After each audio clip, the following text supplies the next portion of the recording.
encore presentation of New York Yankees baseball on Yes. Explosions ruled the night Friday in Baltimore. The explosive right arm of Roger Clemens was dealing last night, but it was all for naught as the bullpen once again blew up, giving it all back and more. A frightening case of deja vu all over again.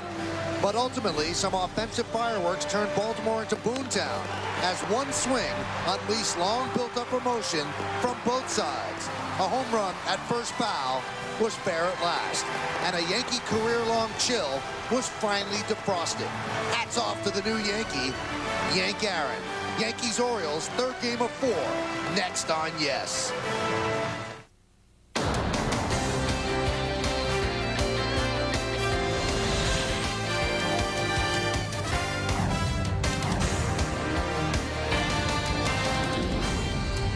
You have to be a heck of a swimmer to hail a taxi in this town. A shot of the Inner Harbor, which was probably the busiest part in Maryland today. It was swarming with people, a lot of Yankee fans as well. And tonight, the Yes Network presents New York Yankees baseball. The New York Yankees take on the Baltimore Orioles in Game 3 of this 4-game set from Camden Yards in Baltimore, Maryland.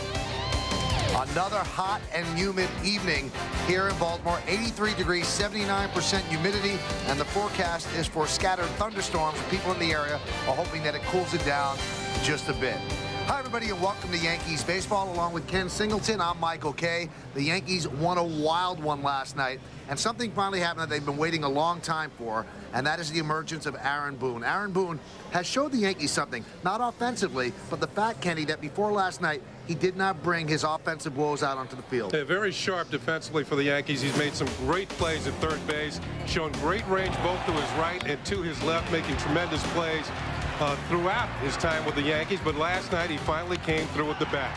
The Yankees broke out for 4 runs in the 9th inning, batted around to win the ball game, and 3 of those runs scored on a home run, a disputed home run at first, but finally, the call was called correctly. Now, Aaron Boone breathed a huge sigh of relief, and the Yankees are hoping that gets him off onto an offensive streak right now. Now, tonight is very, very interesting for the Yankees. This is David Wells' regular turn in the rotation, but Wells is going to skip this start because of a bad lower back, and Sterling Hitchcock gets the assignment. And everybody's wondering what's Sterling Hitchcock bringing to the party. Well, he hasn't started in over a year for the Yankees, and all of his work has been in relief this season. He's done pretty well out of the bullpen for the Yankees this year.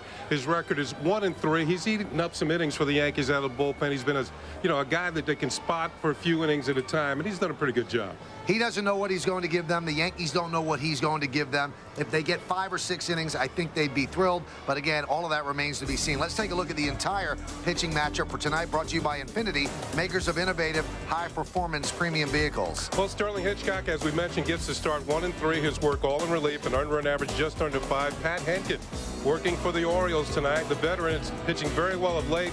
His record 4-6, 4.50. And one thing you'll like, Michael, he works very quickly. Oh, a manageable game maybe. That's different here in Baltimore. Well, Aaron Boone yesterday, his signature shot as a Yankee is at the beginning of a streak for Boone. He hopes so. So do the Yankees. We'll find out in just a second when we come back to the game right here on Yes.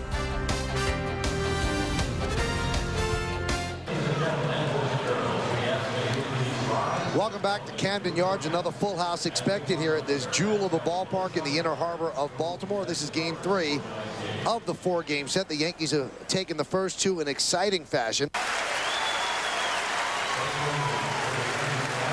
New York Yankees baseball is brought to you in part by Continental Airlines, the official airline of the New York Yankees. Continental Airlines, work hard, fly right. Well, we are ready for baseball. The USS Constellation and the teeming Inner Harbor, which was just overflowing with Yankee fans today. It's amazing what Yankee fans from New York mean to the economy of Baltimore. Just unbelievable. We'll talk about that a little bit more during the game. Pat Henkin warming up now with his Orioles. Let's take a look at the Yankee lineup that will face the veteran right-hander. Alfonso Soriano, the second baseman, leads off. Batting second and playing first base, Nick Johnson. Derek Jeter, the shortstop, hits third. 10 for 27 lifetime against Henkin. That's .370 with 1 home run. Jason Giambi will DH. He'll hit cleanup. Batting fifth and playing center field, Bernie Williams. Hideki Matsui, the left fielder, is going to hit sixth. batting 7th and playing third base, last night's hero, Aaron Boone. David DeLucci's in right field batting 8th. And batting 9th and catching, Jorge Posada has the day off, so John Flaherty gets the assignment behind the plate. 34-year-old Pat Henkin starting to show signs of bouncing back from elbow surgery, Tommy John surgery. This is only his 15th start of the season. 4-6 record, but in 4 of his last 5 starts, he has allowed 2 or fewer runs. 16 home runs, 64 strikeouts, 39 walks in 108 innings. The pitching scouting report brought to you by Bank of America. He's trying to avoid the dirty dozen. He's 6-11 lifetime against the Yankees. 11 losses, the most he has against any team. As I mentioned, he's been pitching well lately, and he's got good breaking stuff. Changes speeds well on his curveball and his slider.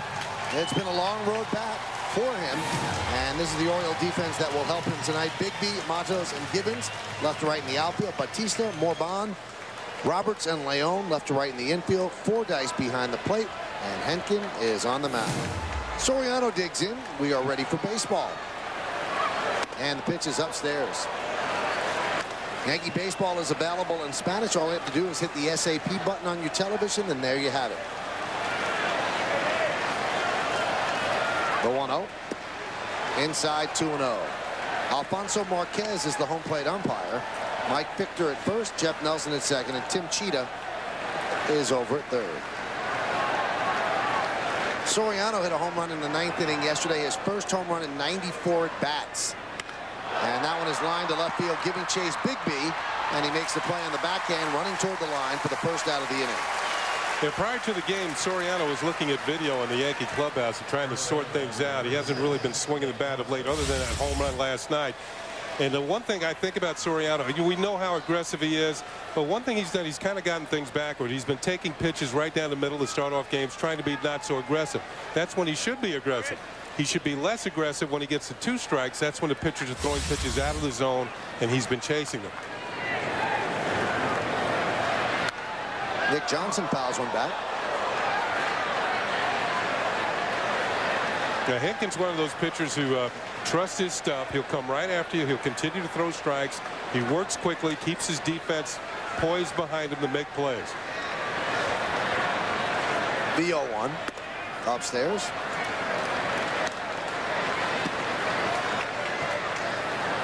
They're going with Nick tonight, not Nicholas. I think they finally heard us, and they changed it in mid-at-bat late in the game yesterday.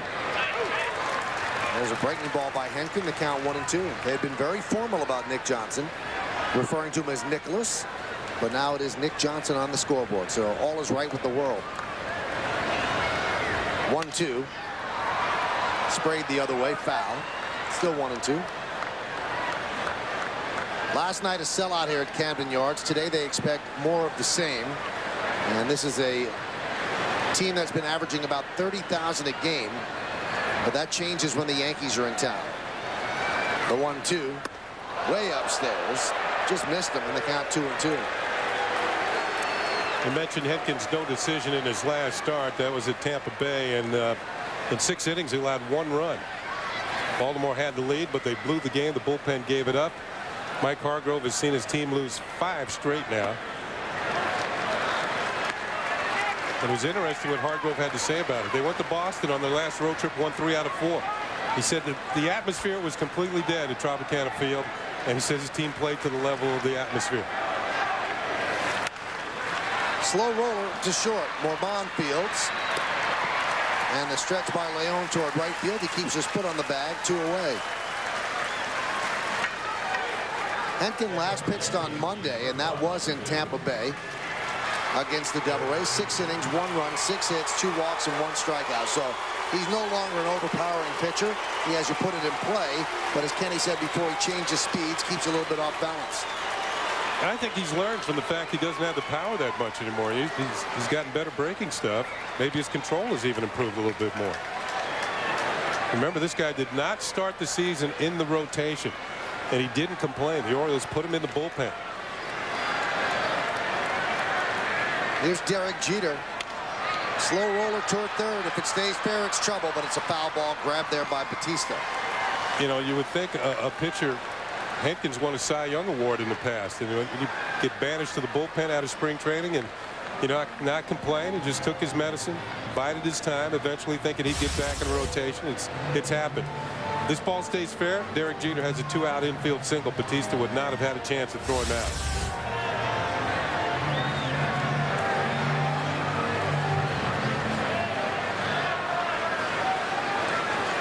Well, there have been a long line of pitchers that have undergone surgery, and they've had to change the type of pitcher they are. Probably the one that stands out most in my mind, Frank Tanana. A blazer, and then he just became a guy who threw slop and got by and became an effective pitcher as a left-handed soft tosser. Yeah, I faced him in both instances, and he wasn't fun either way. When he was a blazer, though, you were hoping not to strike out 3 times. And after that, you were hoping not to hit 3 weak ground balls as short.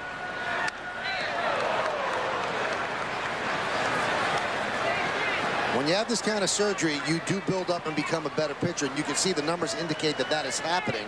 A strong July at 2-0, 3.26, and then this month 1-1, 2.86. So he is a work in progress. And when you have that Tommy John surgery, no matter how you rush it, it's still going to take about 2 years for you to get back. And he paints the inside corner with a fastball against Jeter, and then Jeter is down looking, and he goes down on strikes. Yankees go down 1-2-3 against Henkin. An impressive inning for the Orioles right-hander. So it's the Yankees nothing, and Baltimore coming to bat.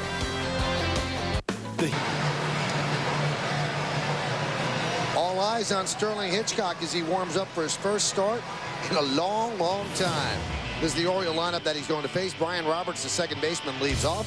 Batting second and DHing Davey Cruz. Luis Matos, the center fielder, will hit third. The cleanup batter is the third baseman, Tony Batista, 5 for 17. That's 294 against the Yankee left-hander. Jay Gibbons in right field hits fifth. Batting sixth and catching Brooke Fordyce. Jose Leon, the first baseman, hits seventh. Batting eighth and playing left field, Larry Bigby. And Jose Morban is the shortstop. He'll hit ninth.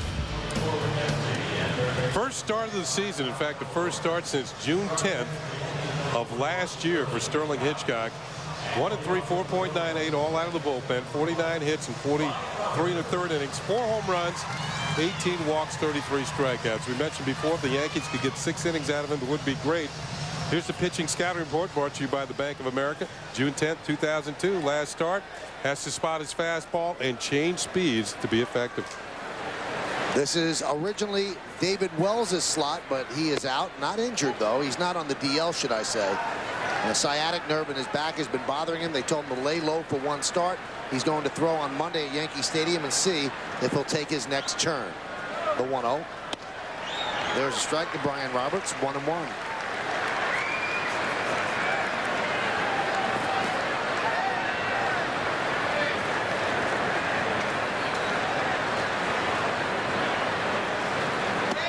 It has not been an easy 2 years for Hitchcock.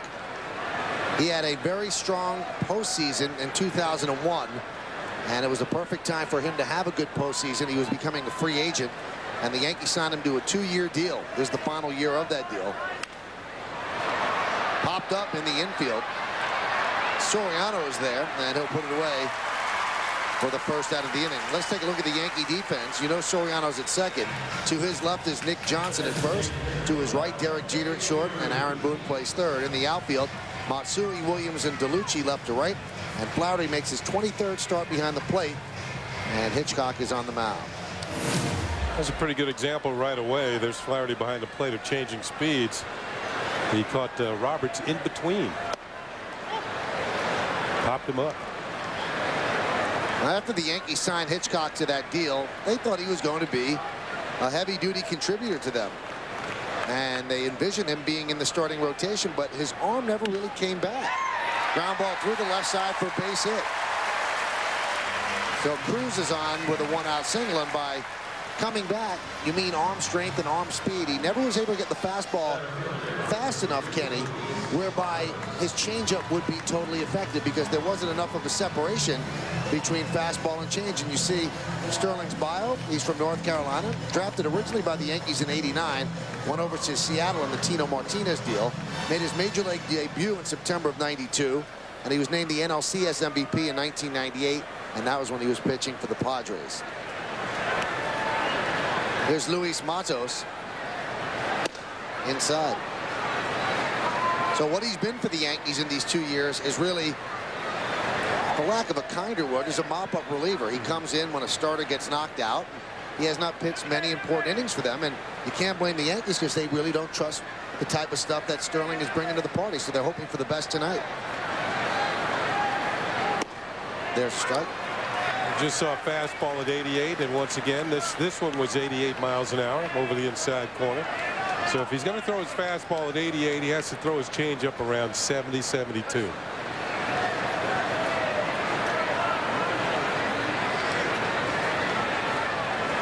A fastball and a changeup, never the twain shall meet. That one's driven to left center field and deep. Giving chase, Bernie Williams on the run. He cannot get there. It's one hop over the wall and into the Oriole bullpen. A ground rule double for Luis Matos. Davy Cruz will stop at third, and the Orioles are set up second and third with one man out. That was a changeup, but it was 81 miles an hour.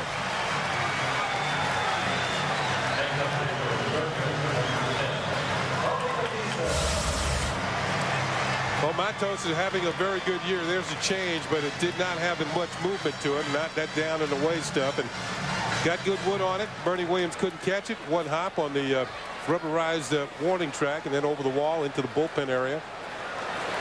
Look out. Matos' 17th double of the year. Yankees play the infield back for Batista, and that's a long drive to center field. That'll get the run in. Cruz tags at third. Bernie makes the catch. Cruz will score. Matos also tags. He goes to third. So a sac fly for Batista, his 81st rookie of the year. The Orioles have a 1-0 lead. Well, Tony Batista has driven in more runs than any third baseman in the league. 81 RBIs now for the Baltimore third baseman. Now here's a guy they were thinking about getting rid of before the trade deadline. The Cubs were interested, but they went to Pittsburgh for Aramis Ramirez. And there's Jay Gibbons, and the pitch is high.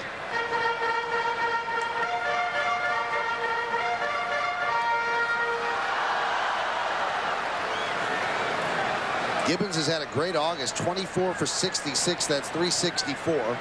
Today is August 16th. Fouled away. Some threatening skies overhead, and if you saw the beginning of the game, the forecast we gave you happens to be for scattered thunderstorms. There was some heavy rain during the afternoon, and it would come and go quickly. It was so hot and humid. Very uncomfortable afternoon in Baltimore. Gibbons chases a pitch high in the count, 1-2. One thing that's made Gibbons more of an effective hitter, that he's been under control with his strike zone. Not on this pitch. Up and in, maybe saw it a little too well and went right through it. 1-2. Hit sharply to Nick Johnson. Off his chest, he stays with it, and he'll flip to Hitchcock for the final out of the inning. So Gibbons hit it on the screws, but Nick Johnson's body was right there. The Orioles, 1 run, 2 hits, no errors, and 1 man left.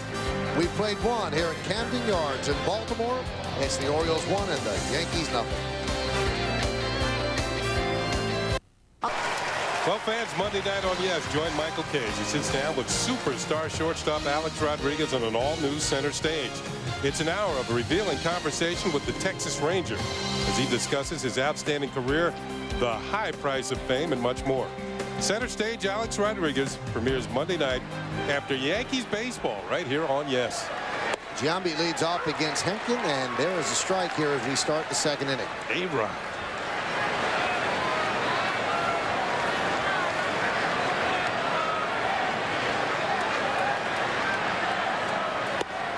And another strike. Well, we talked about the Orioles, one of the few teams that don't pull the overshift on Jason Giambi. That's not really in effect here. Somewhat of a shift. You see Batista, third baseman, playing at shortstop. More Bono, more through the middle.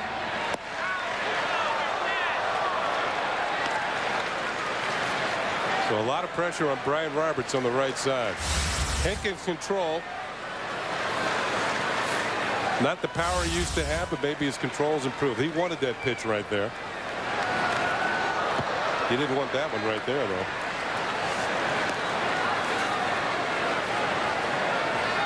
Henkin combined with Roger Clemens to win 3 straight Cy Young Awards for the Toronto Blue Jays in the 90s.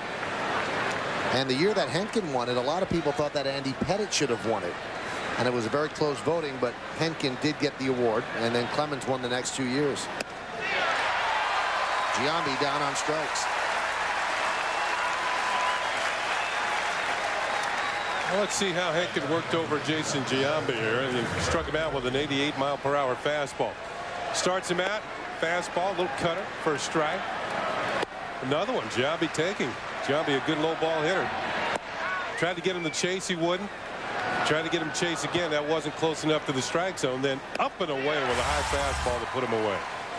And it was only 88 miles an hour.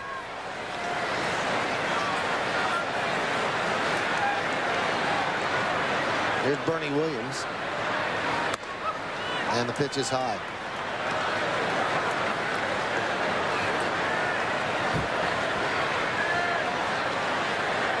Bernie 9 for his last 20, 11 for his last 22. So really starting to come around.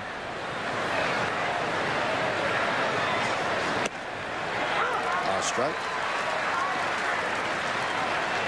You mentioned starting to come around. One thing you look, the hitter, as Bernie in the this month of August, 333, is how they take their pitches. Are they off balance when they take pitches, which tells you they're not seeing the ball well. Bernie seems to be on balance with every pitch that comes up there. He takes it high for a ball and it doesn't swing. We know that Bernie, when he's swinging very well, doesn't chase very many bad pitches, and has very stylish at bats, if you ask me.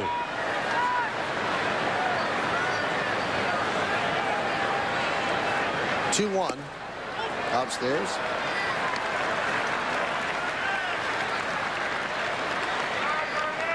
Henkin won the Cy Young in '96. He was 20-10 with a 3.22. Also that year named the Sporting News Pitcher of the Year. And he led the majors in complete games with 10 that season. The 3-1. Breaking ball strike.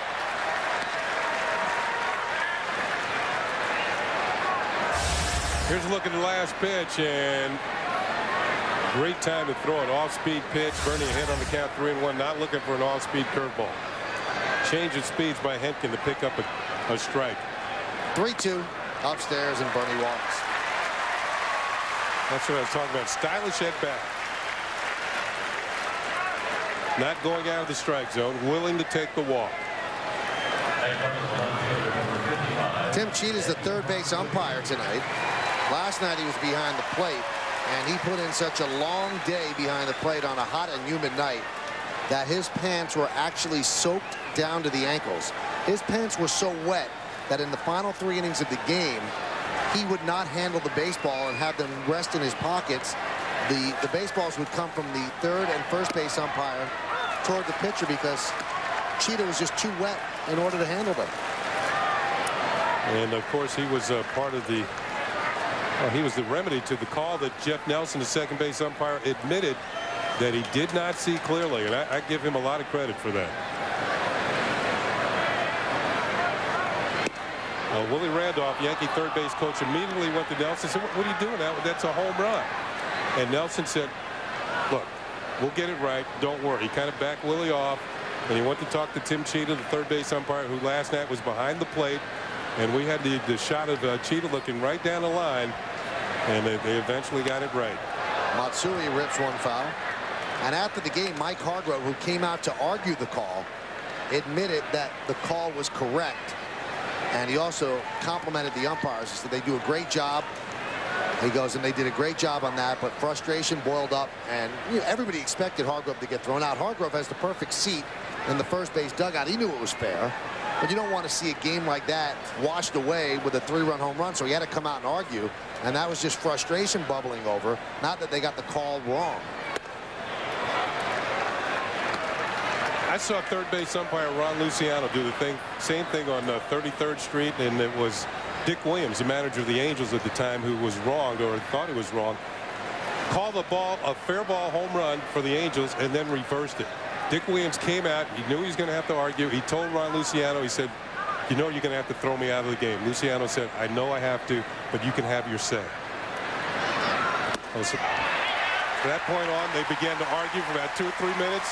They knew it was going to happen. After a while, Luciano let him have his say. He said, okay, that's enough now. Dick said, okay, and he threw him out. Matsui, rare, but he chases a pitch out of the strike zone, and he goes down on strikes. That's the 3rd strikeout for Pat Henkin, and that'll bring up Aaron Boone. So an ejection that was somewhat orchestrated, but Dick Williams thought it was necessary to tell the umpire, you're going to have to throw me out of the game. And he said, I know I will. Pitch to Aaron Boone is low. Aaron Boone is the one who started that whole brouhaha yesterday with that swing. 9th inning against Jorge Julio, and it was a fair ball. Boone couldn't believe when it was first called foul. The umpires got together and reversed it. I asked Boone if that was a weight off his shoulder, and he smiled broadly and said, it was nice. Well, if you look at his total for the year, I mean, his first home run as a Yankee, but it's not like he hasn't hit home runs this year. He's one away from the 20 mark.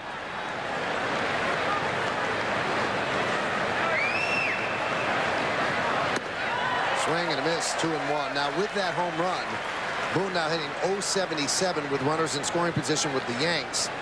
But with the Reds, a .304 hitter in those situations. So he's a much better hitter than Yankee fans have seen. You see his numbers with the Reds, .273, 18 home runs. With the Yankees now, .135 and 1 big home run. Driven out down the right field line, but that will slice foul. And it's interesting about last night's home run for Aaron Boone. Even more interesting, his brother Brett homered last night for Seattle in their win over the Red Sox, and it was the 18th time that both Aaron and Brett have homered on the same day in their careers. It's 4th time this year. Aaron said he got a phone call from his father Bob today.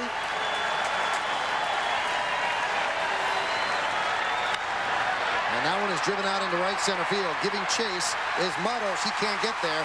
It's up against the wall. Bernie's got the track meet. And he's getting waved home from Lee Randolph. And the throw is not in time. Williams goes first to third beautifully and then scores on the double by Aaron Boone. And the Yankees and the Orioles are tied at 1. Well, Michael, it makes you wonder if the dam has burst as far as the offensive ability of Aaron Boone of the Yankees. Fastball out over the plate, maybe an off-speed pitch, but whatever it was, he got a hold of it, and his ball is drifting away from Matos. As he gets closer, the ball is slicing away. Couple of hops to the wall, and Bernie Williams off with the crack of the bat with 2 outs. Waved home by Willie Randolph. The throw is up the line, and the Yankees have tied the game. Galucci fouls one away.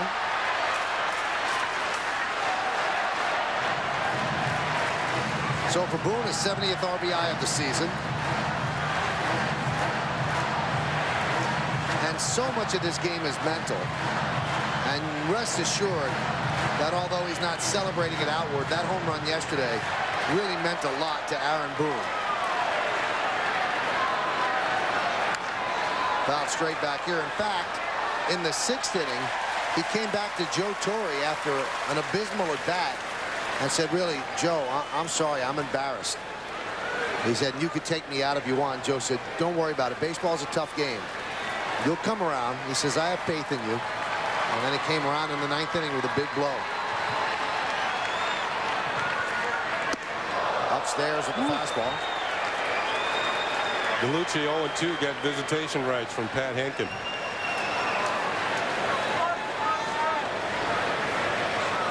Moved him off the plate.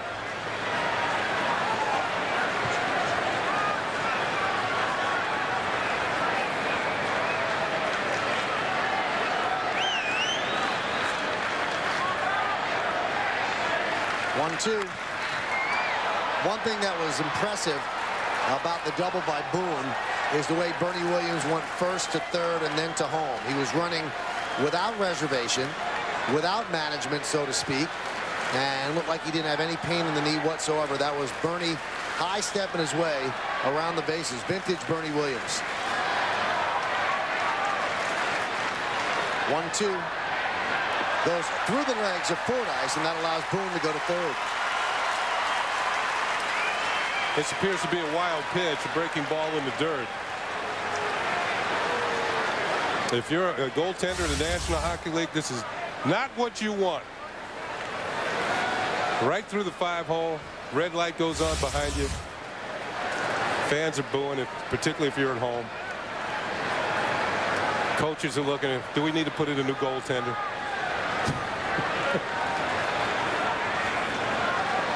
Two-two.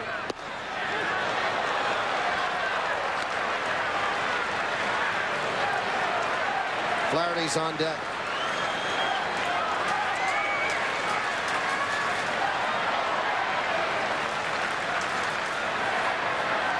One game. The 3-2. Rounded up the middle. More Bonds there. They just get DeLucci hustling down the line for the final out of the inning.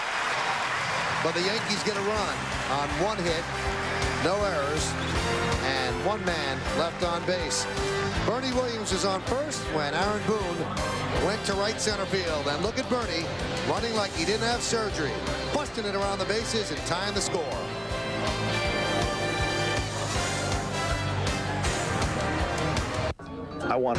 You're watching Yankees Encore. We now move to the top of the third inning. Well, something's going on with the umpires right here. Tim Cheetah and the home plate umpire Alfonso Marquez were just talking with Joe Torre, and they're going to make a call to somebody. I don't quite get what's going on. Joe Torre now trying to get a read on it as well. Mike Hargrove's going to come over from the Oriole dugout and say, what's going on? The only thing I can think of. Something with the lineups. That thing up there now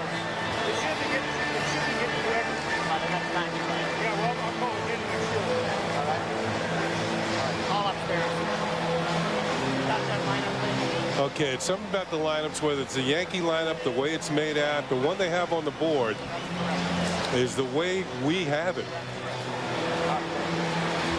Let's see. DeLucci, that's the Yankee line. That's Rick Downs' handwriting. The one they have on the board, it might be a discrepancy in the Oriole lineup that was up there last inning.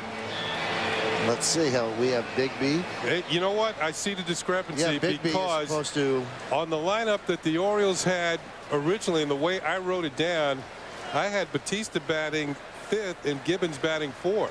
Now, the way they actually batted, you see, here it is. Batista batted ahead of Gibbons last inning. Flaherty swings and misses. I'll tell you what, the lineup that I had in the Yankee clubhouse had Batista batting 4th. Now, this is the Yankee lineup, and they have him 5th here as well. You see what I mean? And I originally had Gibbons and then Batista, but they came up Batista Gibbons. Popped up behind the plate, and Fordyce is there to retire Flaherty for the first out of the third. Let me see.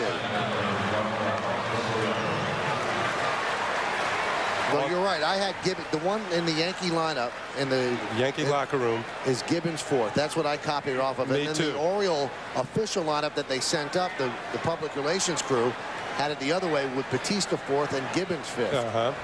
That's the way the lineup sheet came to us upstairs here in the booth. But the one that was on the board in the Yankee clubhouse that I copied, it was the other way around. And that's the way the Yankees have it in their dugout. Now, from the Yankee standpoint, they wait until something happens in the game. If one of those two guys hits a home run or something, they can appeal it. And Batista's already hit a sacrifice fly. But you know what I don't understand? If we could get a shot of the lineup in the Oriole dugout, the one that is posted by Mike Hargrove, not the Yankee one, the Oriole one, actually has Gibbons batting 4th. So why would they send Batista to bat 4th? Because they batted out of order according to the lineup in their dugout. In their dugout. Fouled away. Let's see. The one on the right has Gibbons batting 4th and Batista 5th. Now this one right here is the Oriole dugout.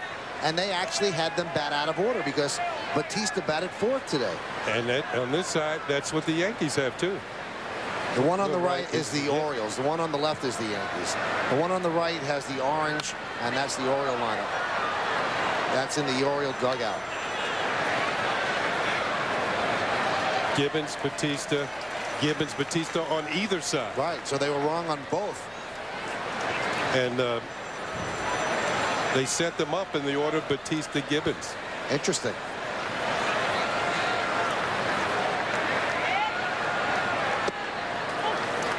And that lineup confusion actually did not allow us to show you that play at first base, and you'll be interested to see the play that ended the bottom of the second inning. A great play by Soriano was not quite as the umpire saw it. Another thing too, though, Michael, those cards that are listed in those are not the official lineup. The official lineup are the ones that are handed in at home plate. Now those might have had, as we look at the play here, and the play is very close, and it appears that Bigby might have beaten the play, and the Orioles had a beat. But the fact is, he was called out. But we'll get back to those lineups in just a second. That one's driven to right field and deep. Going back is Gibbons on the track, 2 away. The official lineup cards are handed in the ceremony at home plate prior to the game. Now those lineup sheets that both Joe Torre and Mike Hargrove now have are exchanged at home plate, and those might actually have Batista 4th and Gibbons 5th, as opposed to the other way around. Now those are the ones that really mean something, not the ones that are in the dugout right now. Right.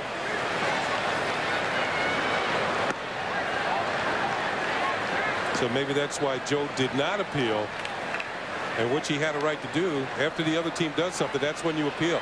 Hey, they're out of order, and then all of a sudden somebody's out there and they don't get the run. Now, as a courtesy, the manager of the other team will send you a lineup before the game, and that's why you can make out that big lineup card that's in the dugout.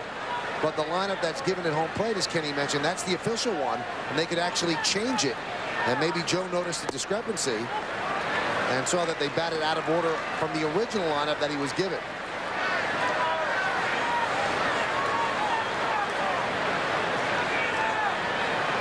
You know what will be really interesting is see what they put up on the scoreboard when the Orioles come to hit in the bottom half of the inning. There's a strike to Johnson, 3-1.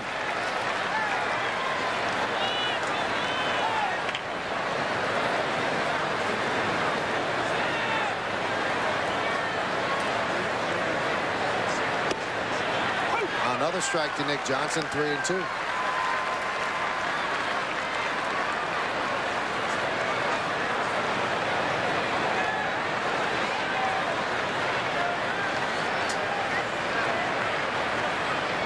And the 3-2 pitch. He is so patient at the plate. 2-out walk.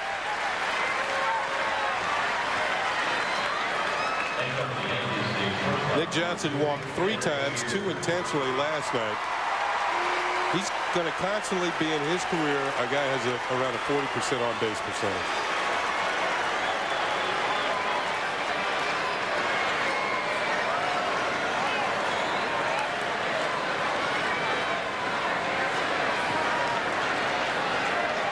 Here's Derek Jeter, struck out looking inside fastball in the first inning.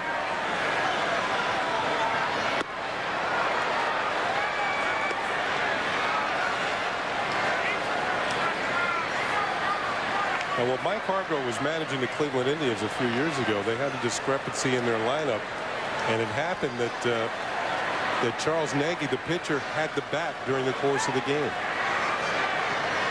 They lost a position player because of it. The 1-0. There's a strike, 1-1.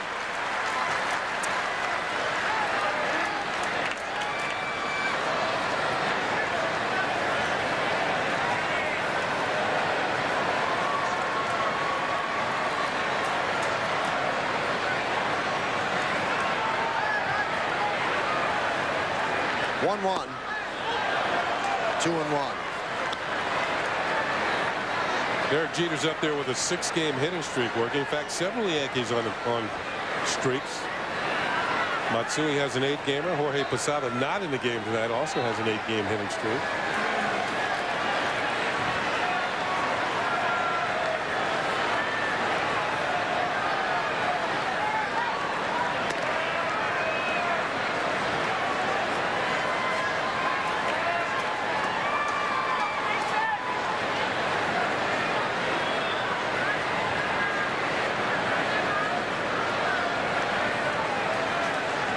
During the streak, 8 for 27. 296. 2-1 is fouled away, and it's 2-2.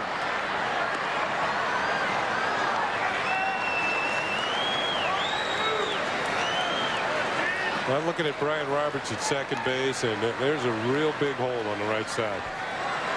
He's playing towards the middle. He's playing deep. That gives him a lot of room laterally, but we know how Derek Jeter hits the ball through there quite effectively.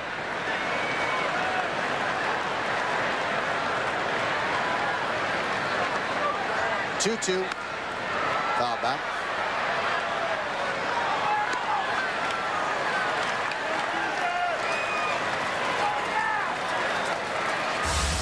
When Derek gets a pitch middle away, he can really go to the opposite field well. This pitch was a little too far inside for him to effectively hit the ball that way with 2 strikes.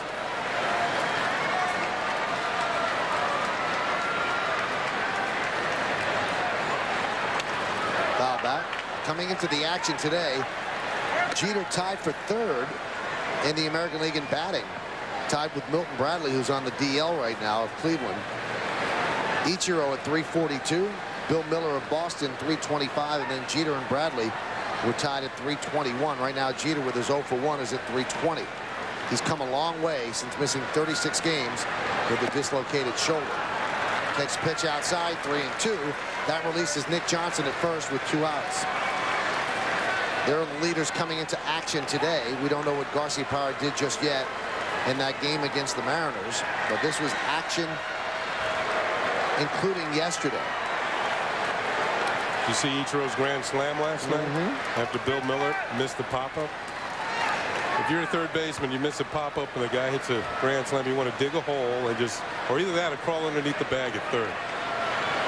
Runner goes, 3-2, foul back. Boy, is Jeter hanging tough. Well, we mentioned the fact that he's had some success against Henkin in the past, and that means that Henkin cannot really blow it by you like he used to, but he has to make effective fastball pitches by throwing to the quadrants of the strike zone. Up and in, up and away, down and in, down and away. Keep it away from the middle because he can't get it by anybody in the middle of the plate.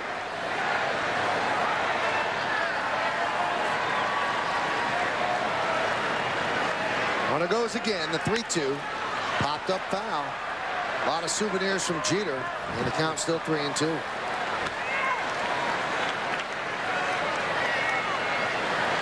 There are so many Yankee fans from New York and so many kids in the Yankee Hotel this weekend that it's almost like they're playing a game of Where's Waldo and Jeter's Waldo. Yeah. These kids are on the elevator all hours of the night, and they're just looking for Derek Jeter, trying to catch a glimpse of him.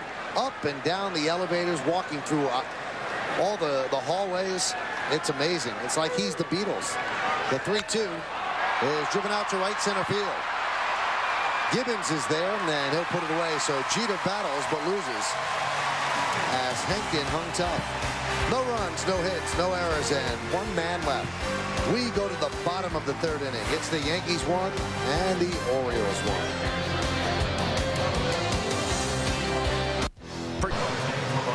Well, we want to thank you fans once again for making the Yes Network by a wide margin the #1 regional sports network in the tri-state area from sign on to sign off. For the Yankees, the Nets, and Manchester United, plus Center Stage, Yankeeography, and more, the Yes Network is your home of champions and a grateful home of champions. We thank everybody that tunes in on a regular basis because we have not been around that long. And the fact that you have made us part of your day, that makes our day as well. Pitch to Morban is outside, 1-0 as we start the bottom of the 3rd.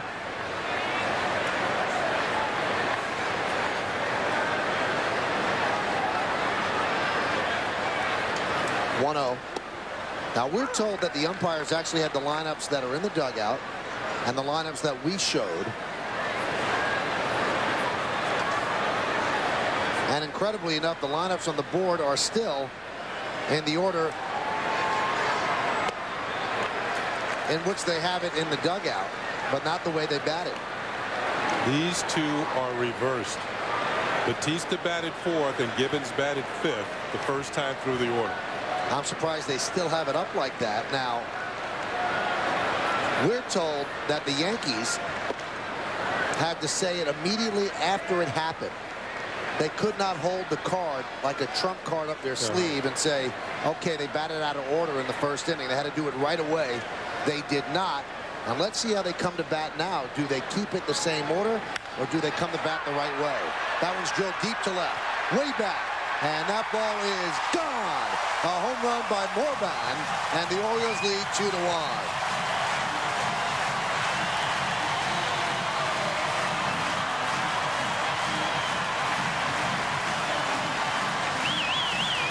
That's his second home run of the year.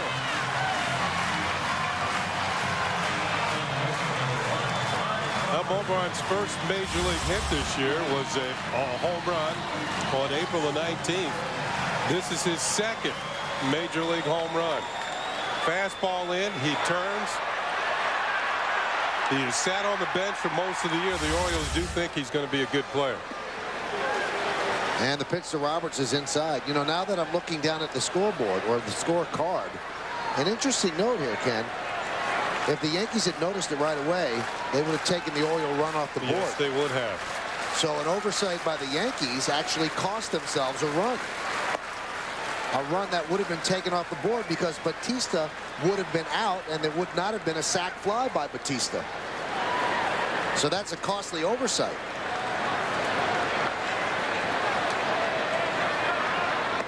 Swing and a miss. 1-2.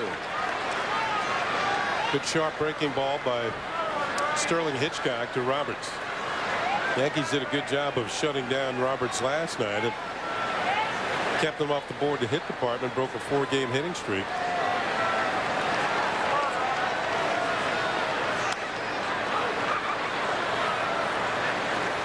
And they are looking through the rule book right now in the Yankee dugout to try to find out the exact ruling. And Rick Down has obviously found the ruling and is reading it to Joe and Zim. You immediately have to appeal. Immediately have to appeal.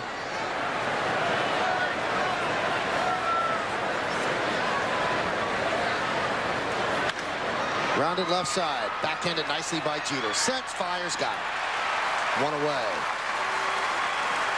That was a nice play. Roberts runs very well. Jeter didn't panic.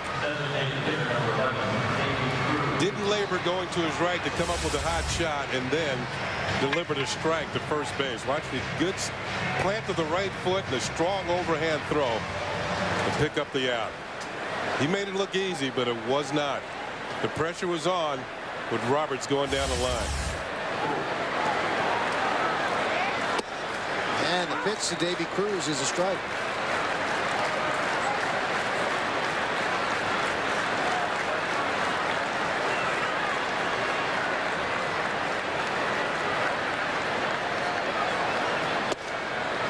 And the count 0-2.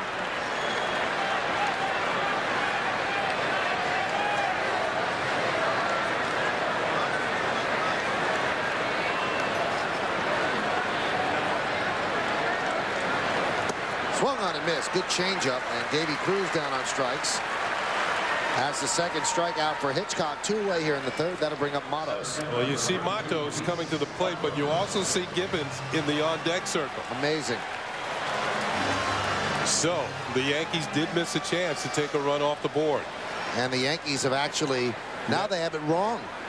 They have Batista batting fourth, and they should have stayed with Gibbons because Gibbons is on deck.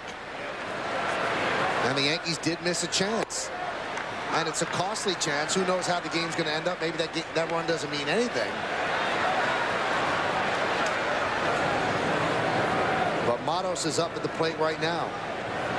He's the number 3 batter in the lineup.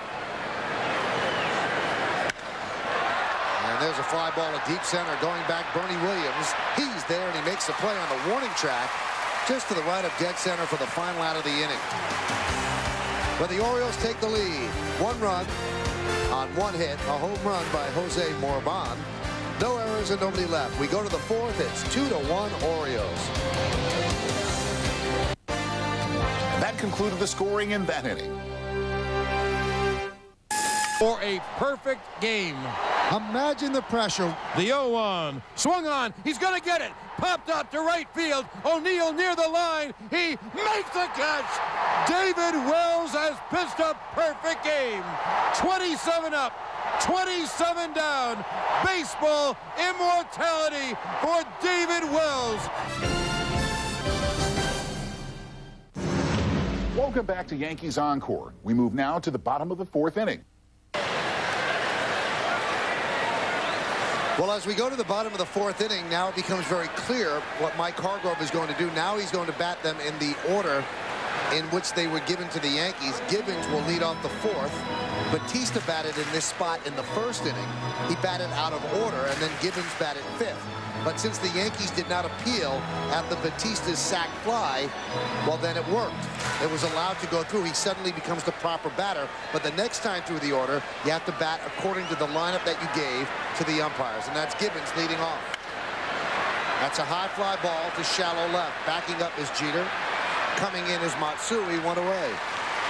Well, it certainly plays havoc with your scorecard. Now here comes Joe, and he's going to appeal. What Joe's saying is, listen, if you allowed them to bat that way in the 1st, then they should bat that way right now. They should not have to flip-flop.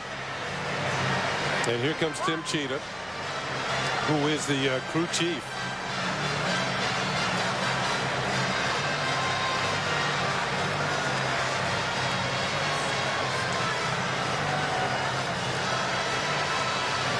Now, there could be many interpretations of Rule 607C, which says when an improper batter becomes a runner or is put out, and when a pitch is made to the next batter of either team before an appeal is made, the improper batter thereby becomes the proper batter, and the results of his time at bat become legal. That explains why it was legal when the Yankees appealed at the end of the inning, but it doesn't explain how the order is supposed to go from that point on. Yeah. And that's what they're discussing along the 3rd baseline right now. You see, Hargrove, Mike Hargrove, the Oriole manager, is going with the lineup that he originally put in there. Now he sends Gibbons up there in the right order, 4th.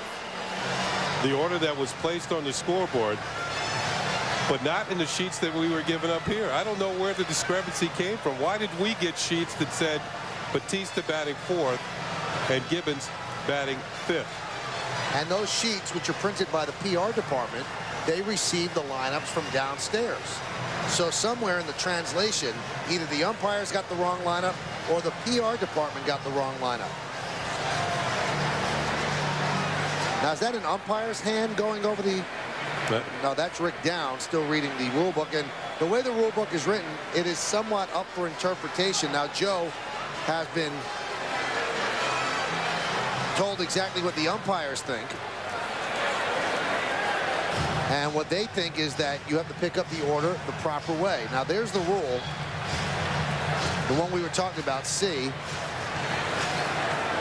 So the improper batter became the proper batter because the appeal wasn't made right after the at-bat, and now they go back to the way it is on the legal lineup card that the umpires got. And so Baltimore gets their run. Here's Tony Batista is outside now. To be honest, if the Yankees lose by 1 run, then a lot of the microscope is going to have Joe Torre on the slide because he did not appeal when he was supposed to appeal. But then that's only if the Yankees end up losing this game by 1 run. Then that 1 run, which would have been taken off the board, becomes very, very large. So now the Yankees will switch back to the lineup they had, and that's the way it will go for the remainder of the game. Pitch to Batista is fly to left field. Coming on Matsui on the run. He makes the play, 2 away. Let's take a look at the Aflac trivia answer. We gave you the question in the top of the 4th inning, and now we'll find out that answer. We really could not guess. In '96, Sterling Hitchcock was tied for 2nd in the American League with 35 starts. What pitcher led the AL in starts that season? We don't know. We'll find out right now, as you do. Mike Messina with 36 starts for the Baltimore Orioles. And Mike Messina will start tomorrow's series finale here at Camden Yards. There's Brooke Fordyce, and the pitch is outside. Nice how we tied that all together. Get a little promo for tomorrow's starters. You find out a trivia question and answer. Boom. Right there. Nice little bow on it. You know, sometimes these printed sheets make their way to the clubhouse, and I'm wondering if Batista saw it and just thought, you know, I'm batting fourth. Right. And just went up there in the fourth spot. And also, Kenny, with a left-hander batting, it makes sense that Batista's batting fourth and Gibbons is batting fifth. But Gibbons is hitting much better lately, and that's maybe why he got a shot in the fourth spot tonight. Against the lefty. Yeah. That one's driven deep to right field. Going back to Lucci. And he's going to look up and see it go over the wall. Nope, nope. Let's see how they call it. The first base umpire, Mike Victor, has his hand in the air. Now he signals home run.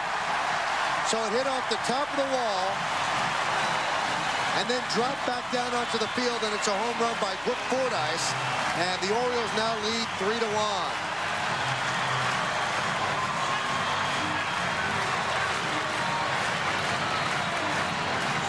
Well, that was very odd because Victor never made the sign that an umpire has to make for a home run, which is a circular movement of your finger. He just stuck his hand up in the air, and that's why no one knew what was going on. And then Fordyce was standing on second, and he made the circular motion, and then Victor did as well. So it's a home run, and the Orioles lead 3-1. Very odd game so far tonight. Fifth home run of the season for Brook Fordyce, who is more or less taking over the role as the #1 catcher.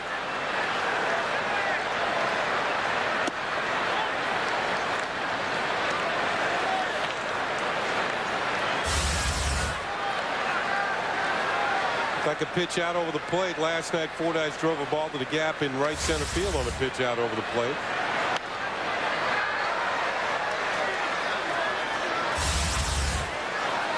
There's a fan up there who thought that they had a souvenir. Oh.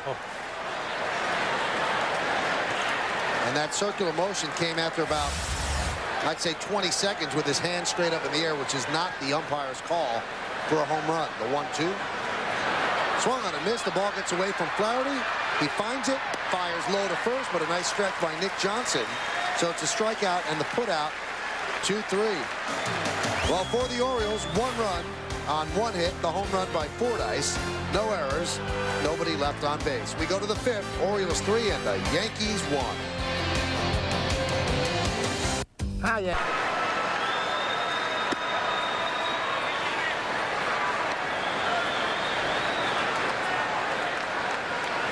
Well, that's a rule we follow. Thank you very much. We know what order we're supposed to do it. And Flaherty just hits one deep to left, way back. Bigby looking up. See ya! A solo home run for John Flaherty.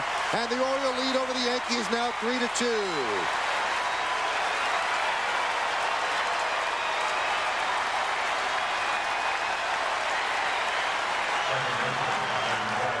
That's Flaherty's 3rd home run of the year. It came on a 1-0 pitch, and it pulls the Yankees to within 1.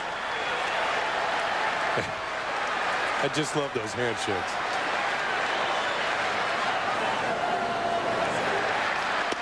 Breaking ball to Soriano is a strike.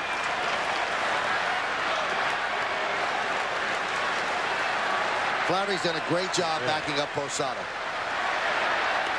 Pitchers like throwing to him. He's a good catch and throw guy, and he does just enough damage with the bat. That's more than enough there. High fastball. Bigby with the last look at it alive. It's gone.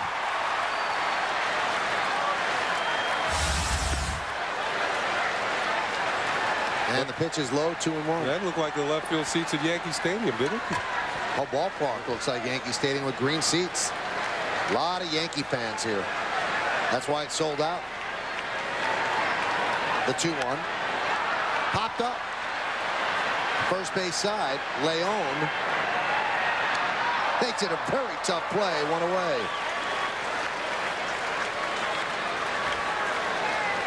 With Jeff Conine and David Segui out.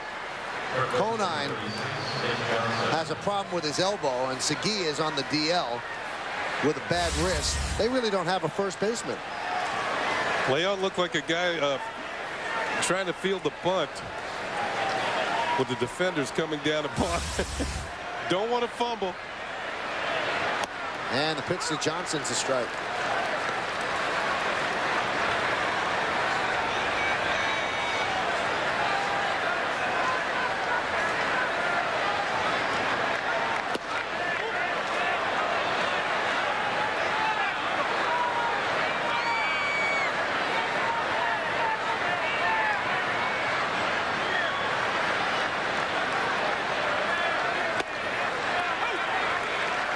And the count 1-2.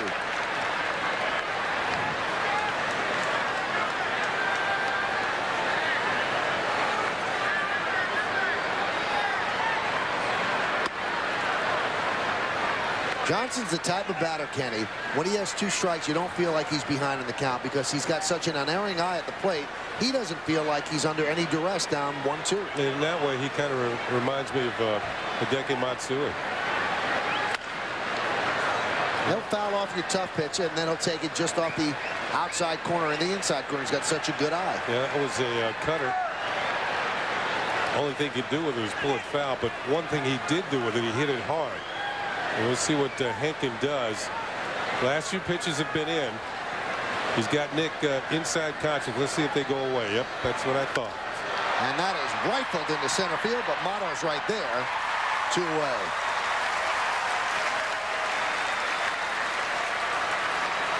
The 3 previous pitches had been in, and Nick rifled one foul, so Henkin says, I better get this next one away.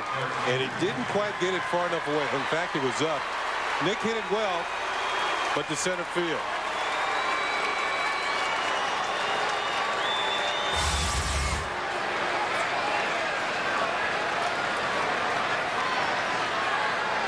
Here's Jeter. He's 0 for 2.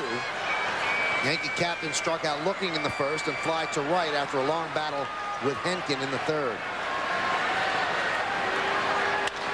Ground ball up the middle and through for base hit.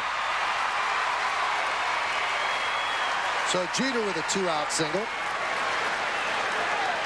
That brings up Giambi. Jeter extends his hitting streak to 7 straight.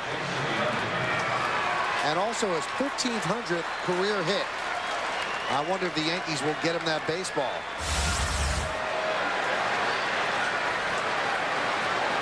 Right over the corner of the mound and more Bond. You know, Baltimore's been pitching Derek inside, and sometimes the shortstop will play off that and play a little bit towards the hole, thinking he'll pull the ball. Instead, Derek went back through the middle for the base at 1,500. High pop-up in the middle of the infield. Morban is there. He puts it away for the final out of the inning. For the Yankees, 1 run, 2 hits, no errors, and 1 man left. The 1 run off the bat of John Flaherty, his 3rd home run of the year. At the end of 4.5, we're halfway through. Orioles 3, Yankees 2.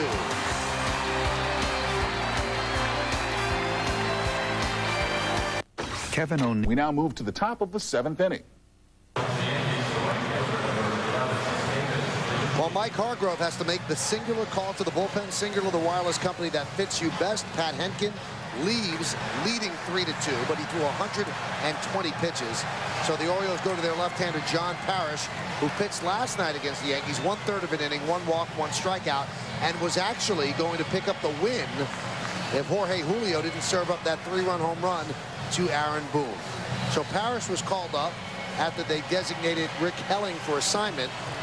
Eric Dubose moves into the starting rotation, and John Parrish takes over one of the lefty spots in the bullpen. 3-5-0 Orioles, 2-5-0 for the Yankees as we head to the top of the 7th inning. Dave DeLucci will lead off against Parrish.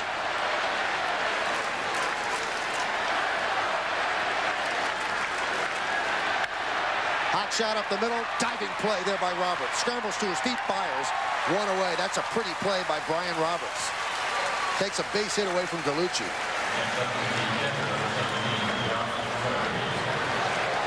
DeLucci turned on his first pitch, looked like a fastball, and man, he scorched it.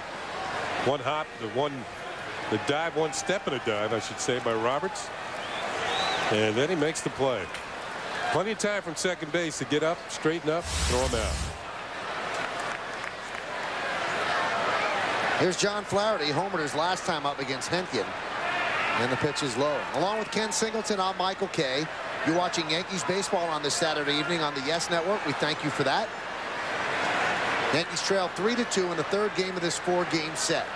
One out in the top of the 7th. Another deep fly ball to left. Going back Bigby on the track, at the wall, leaps. See ya! A game-tying solo home run for John Flaherty. His second dinger of the night. And the Yankees and the Orioles are tied at 3.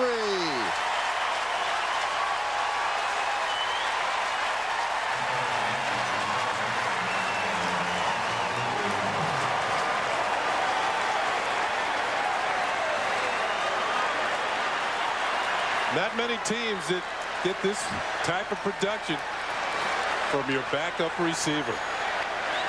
Whew. What a night for John Flaherty.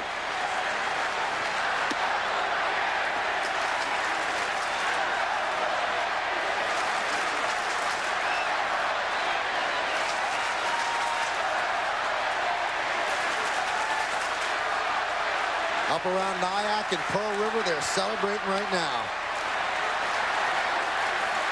So Flaherty is giving the Yankees back-to-back home runs. This is the second one. Pitch almost the same location as Hetkins, up out over the plate. Flaherty, great extension, good wood. And see you later.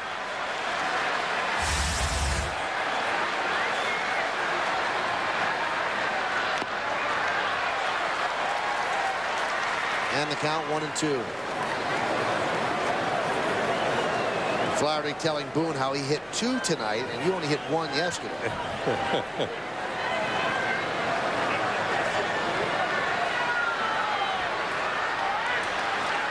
1-2.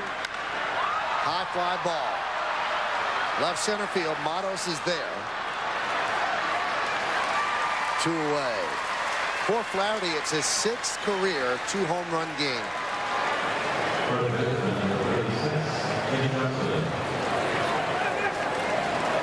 He's a good guy. He's fit into the clubhouse very well. He came to spring training as a non-roster invitee. Had to beat out Chris Widger for the backup spot. Widger had guaranteed money. But Flaherty so impressed the Yankee brass that they released Widger, eating the money, and they kept Flaherty, and it has really paid off. You know, and that's a key point, because there are a lot of teams in baseball that would not have eat the money. And they would have taken the player exactly who couldn't help them more. High fly ball, center field. Matos took a step back, now comes in, and he puts it away for the final out of the inning. Well, the Yankees tie the score on John Flaherty's second home run of the night. Nobody left on base at the end of 6.5. Get up and stretch. Yankees 3 and the Orioles 3. You're watching Yankees baseball on the Yankee Entertainment and Sports Network.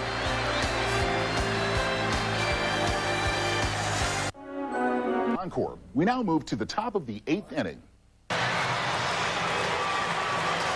Hey, Yankee fans, Yankees.com shop has the best selection of Yankees gear, including caps, pullovers, and lots more. Visit Yankees.com and shop online tonight at the official site of the New York Yankees. We go to the 8th inning. Derek Jeter leads off against John Parrish, starting his second inning of work in relief of Pat Henkin. Jeter is 1-for-3, single to center in the 5th inning, extending his hitting streak to 7 straight. Fouled away.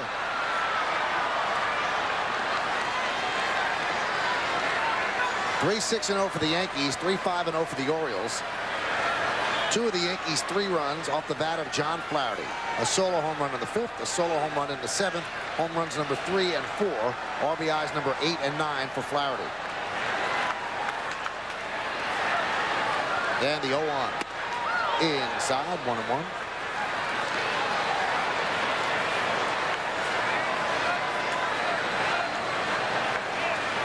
Yankees have won the first 2 games of this series. They have a mini 2-game winning streak after having lost 2 out of 3 in Kansas City to start off the road trip. The 1-1. That's fisted into right field. Coming on is Gibbons. He's there. one away. We promised you we'd give you the line on Jose Contreras making a rehab start in Staten Island at the Richmond County Ballpark against the Jamestown Jammers. And that's about as impressive a line as you're going to see. 7 innings pitched, 2 hits, no runs, no walks, and 15 strikeouts, 87 pitches, Kenny. You know, to strike out that many batters with only 87 pitches, that means that it's like a lot of 1, 2, 3 back to the dugout. That is impressive. You could say he's facing kids that are just out of college, which is true. Right. But still, they had bats in their hands. Well, when you got a guy go down there to rehab, you're looking for him to stay healthy. And if he's a true big-time, big-league pitcher, you're looking for him to dominate. Yeah. That's exactly what he did. And he comes out healthy, and that's a big, big boost for the Yankees. And in fact, 15 of the 21 outs he registered were strikeouts. That's how dominant he was. So now I'm sure the Yankees will move him up, maybe get him a start at their AA affiliate or AAA affiliate before moving him back to New York, where he could either work out of the bullpen or, if Wells is indeed hurt, maybe step into the rotation. 0-2 to Giambi's foul back. Wells is going to know exactly what his situation is Monday. Yankees come back from Baltimore after the game tomorrow. They start a 3-game set against the Royals at the stadium on Monday. Before that game, Mel Stottlemyre will watch David Wells throw in the bullpen. And if everything is free and easy, he will make his next scheduled start. If not, then the Yankees have a decision to make. Do they put him on the DL? What's the next step? But now with Contreras pitching like that, maybe a little bit of an option.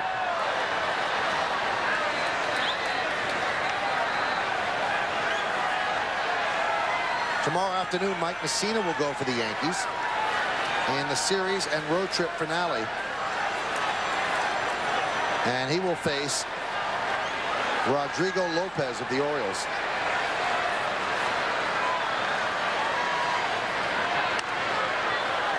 Giambi hanging in there against the lefty Parrish, who keeps throwing strikes.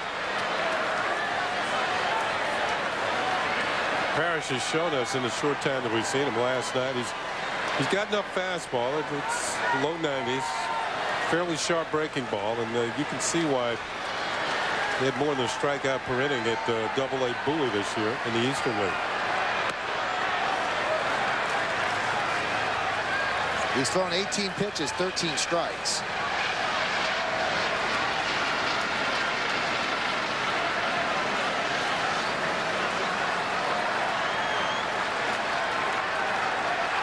One-two pitch moves Giambi back in the count 2-2. Giambi tonight is 0 for 3. He struck out twice and popped a short. Giambi said he does not like hitting in this ballpark. He said because when he looks out in the outfield, it seems all crammed together. He said the only way I feel I can get a base hit is if I hit one over the wall. He said there's not a great green expanse out there.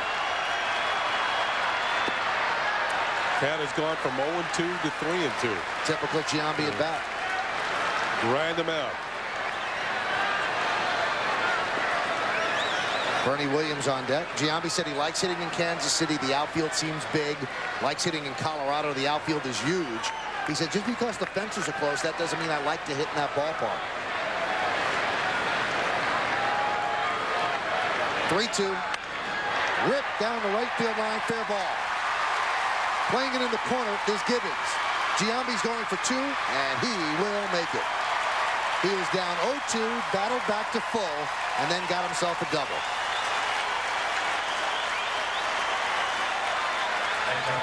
That's what you call a no panic at bat. No balls and 2 strikes. Still wouldn't chase one out of the zone. Fouled off some tough pitches. Got to 3-2 where it was time to put up or shut up. Parrish comes in, puts up. Now he has to shut up. Here's a double down the right field line. Just fair. But that was a great at bat. A grind them out at bat. Just fair down the line. So the go-ahead run is in scoring position for the Yankees, and that'll bring up Bernie Williams. Bernie tonight is 1 for 2 with a walk and a run scored.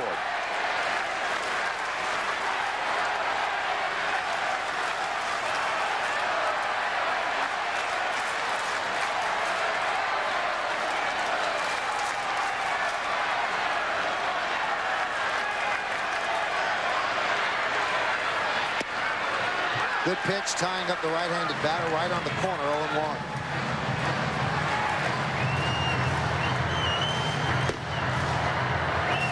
Kerry Lightenberg, the right-hander, is warming for the Orioles. But you know that Parrish is going to face the next batter at least, and that's Hideki Matsui. And he also has to deal with Bernie Williams. The 0-1. Inside, 1-1.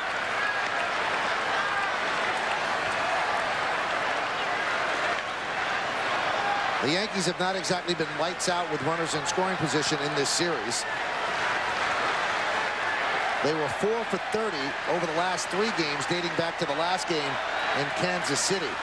That's 133. So coming into this game, they have really not gotten a big hit. There's a high fly ball to right field. Gibbons is there. Tagging is Giambi. Gibbons makes the catch. Giambi takes off the third. He'll make it standing. 2 away.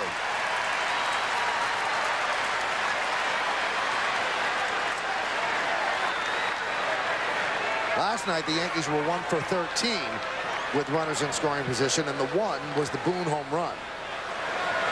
In fact, for the season, the Yankees are hitting .257 with runners in scoring position as Mark Wiley, the pitching coach, comes out and talks with Parrish. .257 is the 3rd worst in the American League.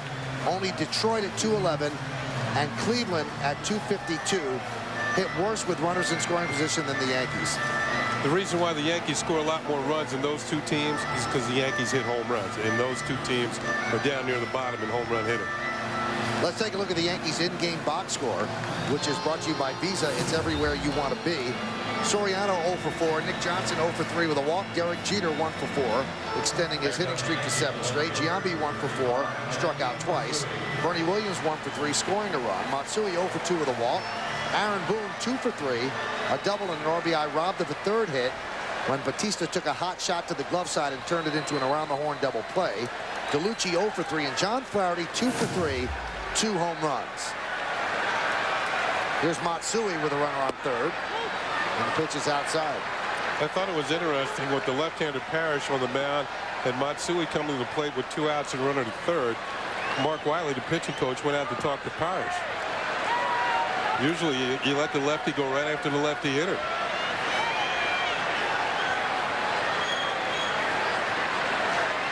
The 1-0. Matsui and Jeter hit over 300 with runners in scoring position, and with Giambi at 3rd, that's the situation right here. Yankees and the Orioles are tied at 3. Top of the 8th inning here at Camden Yards. Now, here's what Rick Down was talking about. There's no panic in Matsui's at-bats. You don't sense that he wants to get things over early in the count. He's willing to go deep if he has to. Hot shot through the right side for a base hit. It's an RBI single for Hideki Matsui. Giambi scores, and the Yankees take a 4-3 lead. A big base hit by Matsui, and for the Yankee left fielder, his 87th run batted in of the year. Didn't certainly look like panic right there. And, you know, his demeanor when he does anything, it seems like, well, you know, I've done this before. There's the base hit. The Yankees have the lead. 2-out base hits in tight ball games really give a team a lift. I mean, the whole dugout comes to life when somebody gets a big hit. And they got Matsui leaning. Lee Mazzilli doesn't like the call. Parrish with a typical lefty balk move got Matsui leaning and picked him off to end the 8th. Mazzilli talks it over with Mike Fichter, doesn't like the call, but obviously the call stands. For the Yankees in the 8th inning, 1 run, 2 hits, no errors, and because of the pickoff, nobody left on base. We go to the bottom of the 8th inning at Camden Yards. Yankees 4 and the Orioles 3. Now at Encore, we now move to the bottom of the 9th inning. New York Yankees baseball is brought to you in part by Samsung, bringing digital technology together for an easier, richer, more enjoyable life, and by Hyundai. Hurry into the Hyundai winning clearance event and get great deals on any new 2003 Hyundai. We go to the bottom of the 9th inning here at Camden Yards. Yankees trying to take game 3 of this 4-game set. They've taken the first 2 already, and Mariano Rivera will pitch in his third straight game and try to nail down the save. Well, Mariano's picked up saves in the first 2 games of this series. Can he go 3 for 3? You certainly can. Well, Mariano got 4 outs on Thursday. He pitched the 9th inning yesterday, and in all truthfulness, he did not look that effective yesterday. He looked somewhat fatigued, but he got through it with the tying runs on 2nd and 3rd. And now he's going to face the heart of the Oriole order here in the bottom of the 9th inning. Luis Matos, Jay Gibbons, and Tony Batista as the Yankees try to hold on to a 4-3 lead. Well, there's less margin for error in the game tonight. The Yankees with the slimmest of leads.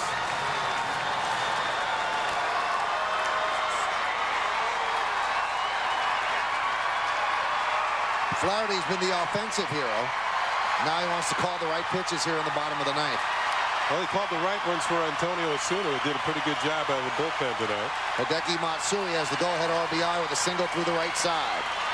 Now it's time for Rivera to do his thing. Matos is 1 for 3. Fouled away. With Rivera being used tonight, that pretty much eliminates him from being used tomorrow. They used him once before this year, 4 straight days. That didn't work out that well. They try to stay away from that. So this will be the 3rd straight outing for Rivera, and tomorrow will probably be a day off. But they'll worry about tomorrow. The 0-1. 1-1. Well, from a Yankee standpoint, then tomorrow you would like to see them score a lot of runs. It would be a game where they wouldn't have to use them anyway. Have a big lead going in latter stages of the game.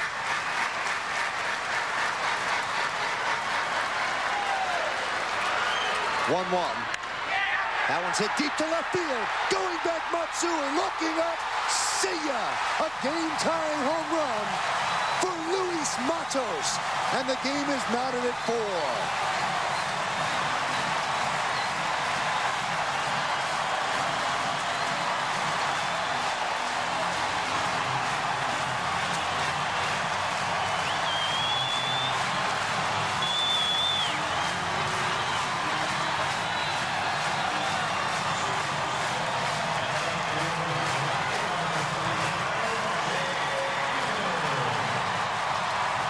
That's 2 nights in a row now that Mariano has given up a home run. Last night it was Jack Cust on the pitch out over the plate. This one looked like it was a fastball in. Here's Gibbons. Pitches upstairs. So Mariano blows the save.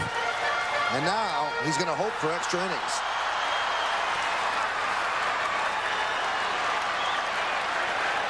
Gibbons is 0 for 3. Pitches outside. Now that rule book snafu looms very, very large. The Orioles batted out of order in the first inning. The Yankees didn't bring it up immediately when it happened, so the run that they scored in the first stood. Now it seems like an awfully big run.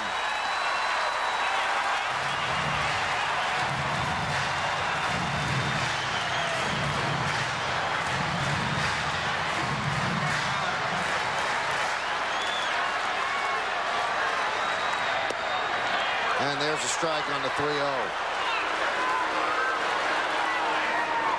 Matos with his 10th home run of the year. And his 38th run batted in.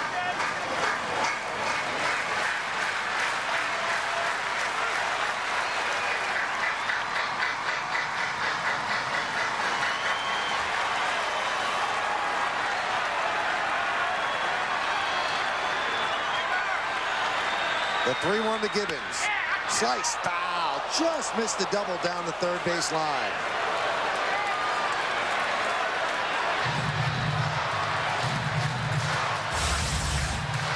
Here's a good look at it. Boom, well off the line. Started out, looked like it hit some chalk down the way towards third, and then kicked to the left. It ended up in foul territory. 3-0 has become full at 3-2, the pitch. Right back to Rivera. 1 away. Louis Matos tied this up with a homer, his 10th of the year. And I thought it was a pitch inside and maybe didn't get quite enough in. Well, it kind of stood there. Matos turns nicely on it and rides it out of the ballpark. It was a no-doubter when it was hit.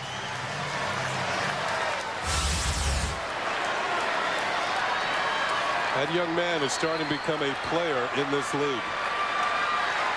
Here's Tony Batista.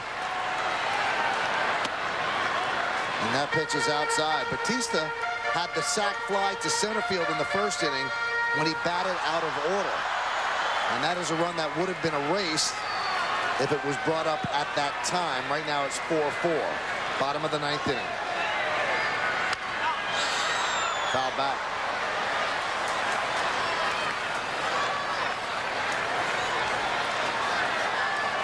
4-8-0 for the Yankees, 4-7-0 for the Orioles.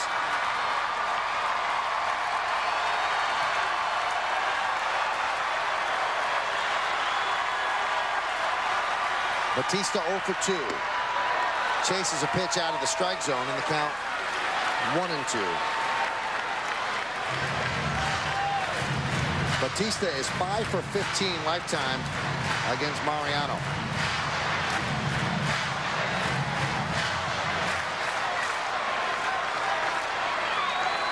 One-two. Foul back.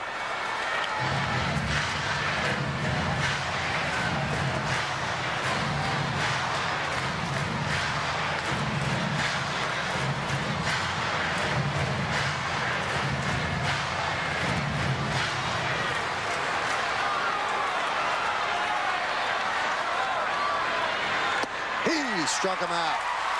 2-away.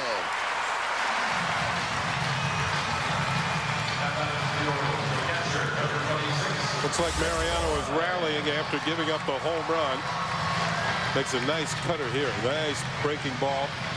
Had a little extra break on this one, and Batista chases it across home plate and out of the strike zone for the strikeout.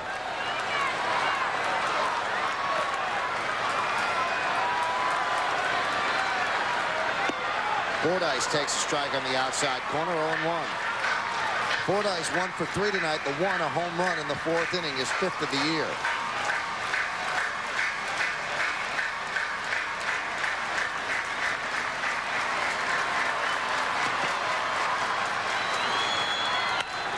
Hit sharply to second base. Right there, Soriano, and that'll do it here in the 9th inning. But a leadoff home run by Luis Matos ties the score. 1 run, 1 hit. No errors, and nobody left on base. His 10th home run of the year. Bonus Cantos, free baseball. We go to the 10th. We now move to the top of the 11th inning. Well, Mike Hargrove goes with Hector Carrasco, so we know the move that the Oriole manager makes. Now, we don't get paid nearly what Joe Torre gets paid, but we'll manage a little bit right now because there are several ways that this could go as you look at Carrasco's numbers. Runners on first and second, nobody out. Aaron Boone up, righty against righty.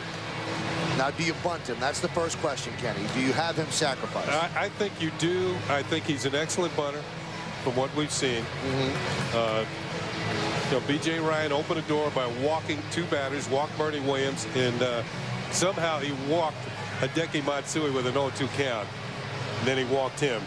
Matsui with a no panic at bat and draws the walk. Okay, so you walk Boone. That means that they'll walk, or you bunt Boone.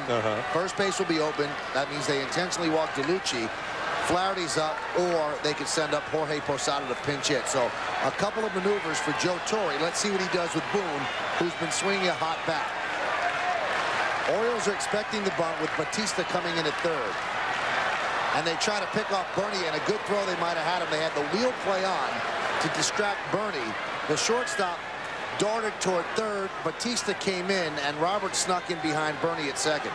Yeah, that play is designed. The shortstop gets the attention of the runner, and as he's moving towards third, well, the runner thinks there's an opening there. Meanwhile, the second baseman sneaks in behind him, and they try and pick the runner off.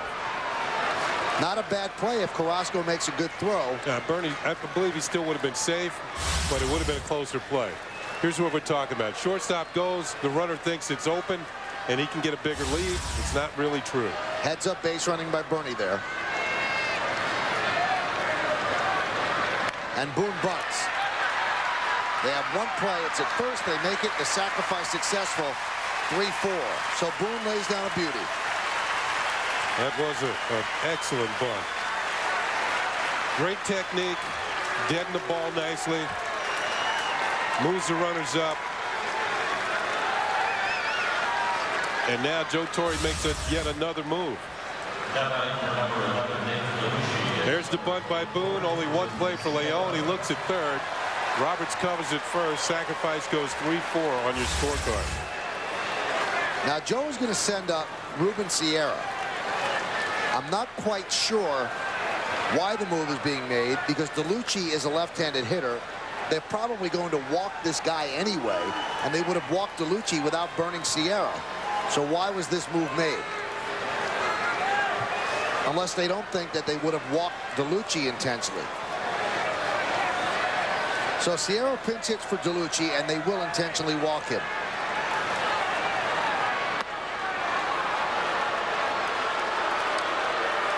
Sierra has not had the bat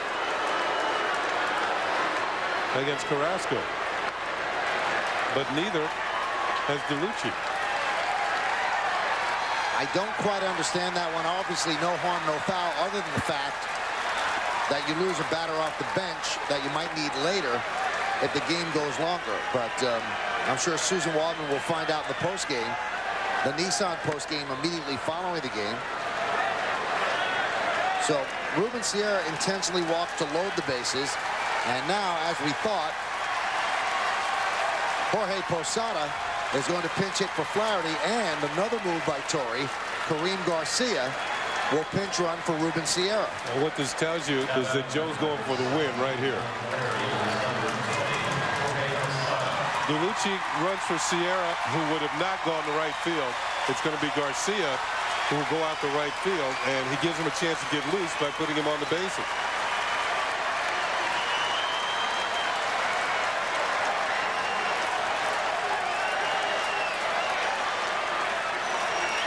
Now, here comes Posada. Let me tell you about a little discrepancy we have about Posada. On the Yankee notes today, it says that it's Posada's 32nd birthday. And upon further review in the Yankee media guide, it says that August 17th is his birthday. So if you believe the media guide, it's tomorrow. If you believe the notes, it's today. Well, either it's going to be, the Yankees would like to see it be a birthday present today or an early one for tomorrow. So Posada steps in. Not too many guys in the history of baseball have had 2 home runs and then get pinch hit for. But that's what's happened to Flaherty right now. And if you're Mike Hargrove, boy, a rally like this really has to sicken you. 2 walks and then 1 intentional walk, and the bases are loaded. And Mike Hargrove has not won a lot of these head-to-head brain sessions with Joe Torre. Torre, in 100 games against Hargrove, his record is 66, 33, and 1. And remember, Hargrove managing some very good Indians teams. Torre only has a better record against Art Howe. He's 72 and 48 against Howe, head-to-head.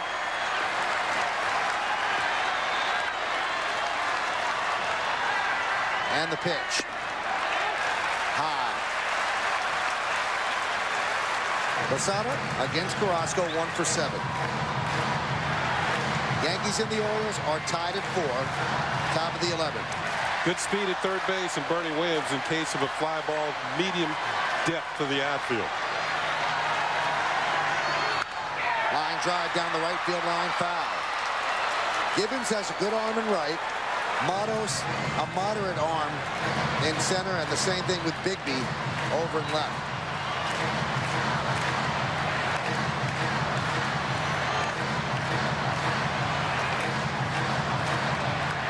The Orioles dramatically tied the game in the bottom of the 9th inning, a home run by Matos off Mariano Rivera, and that's why we're in extra innings. 1-1, 1-2. In the American League in the last 10 days, the hottest hitter is that man, Jorge Posada.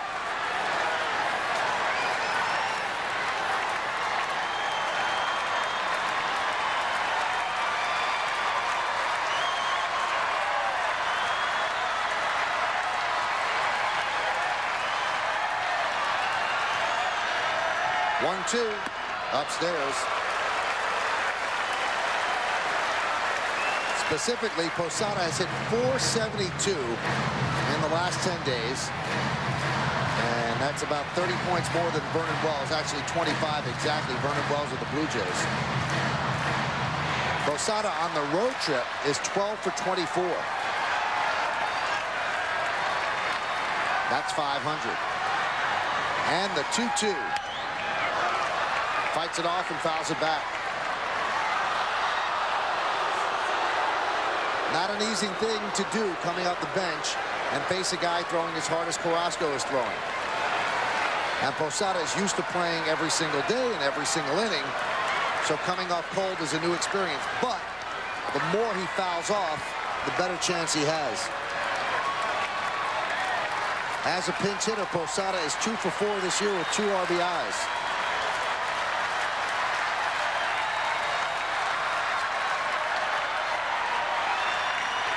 And the 2-2. He struck him out. Boom, a slider. 2 away. That leaves it up to Soriano, who is 0 for 5 tonight. After all the hard stuff, Carrasco comes in with the hook. Looked like a slow breaking ball. He took something off. And Posada's out in front. That's a pretty pitch right there. Yeah, it was. After all the hard stuff. Nice change of speeds. Soriano is due. 0 for 5. 5 balls in the air. Pitches inside.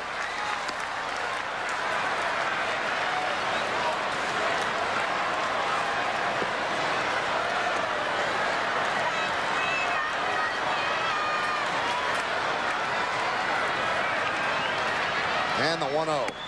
There's the strike.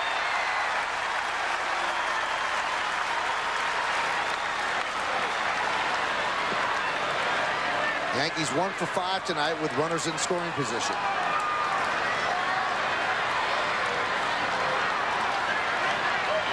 One. Grounded deep to third. Batista field steps on third. And Carrasco works out of trouble. For the Yankees, no runs, no hits, 3 walks, no errors, and the bases are left loaded.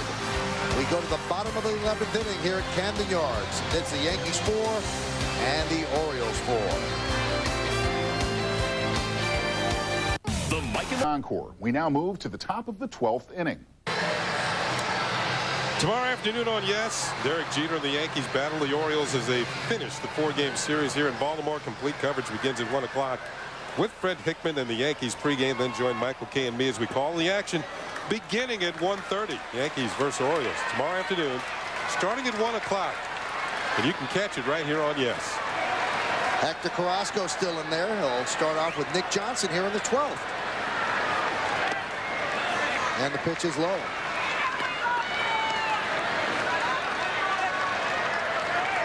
Johnson tonight 0 for 3, but he's walked twice. And that keeps his 400 on base percentage right there. Pitch is high. 5 walks in 2 games for Nick Johnson.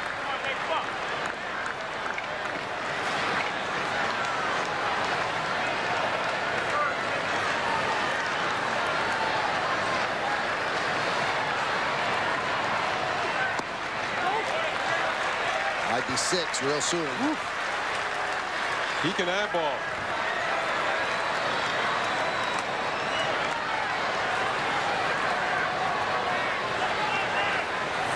.30. There's a strike. Leading off an inning, he should be able to get a pretty good pitch here. Something he can put in play. Hard. 3-1. He won't. Wow.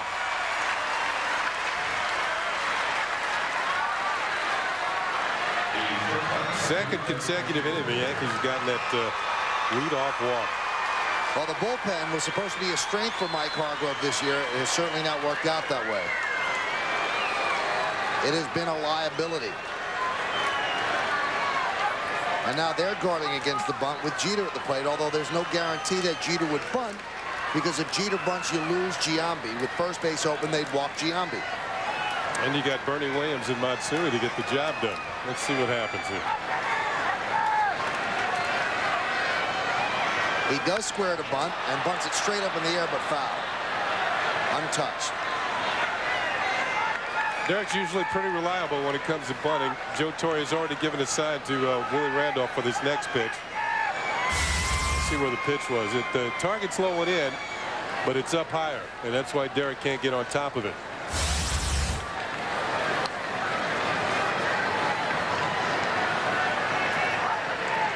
So if you're Bernie Williams and you're in the dugout and you see Derek Jeter attempting the bunt, you know it's going to boil down to you. This time he's swinging, and they have Nick Johnson hung up. The throw to first is in time. The hit and run was on, and Jeter swung through it. So Fordyce made the throw through, and you score at 2-6-3. Johnson out trying to steal.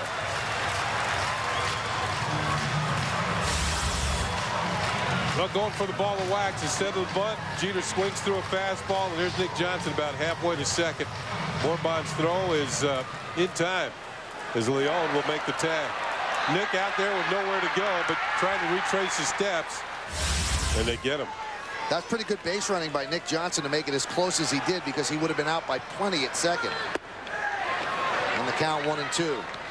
He put on the brakes and headed back to first and made it a very tough play, very close play at first base.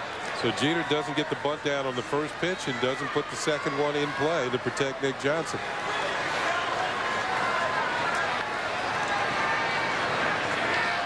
One-two, inside 2-2.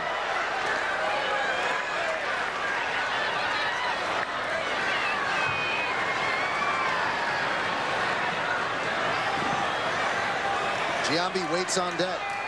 We are in the top of the 12th inning. 4-4 game, Yankees against the Orioles.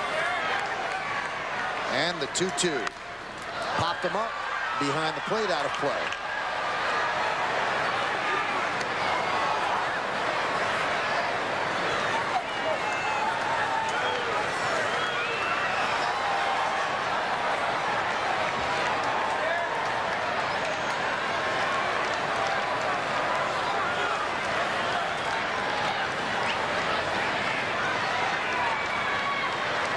This game not the kind of game you put in the time capsule if you're the Yankees.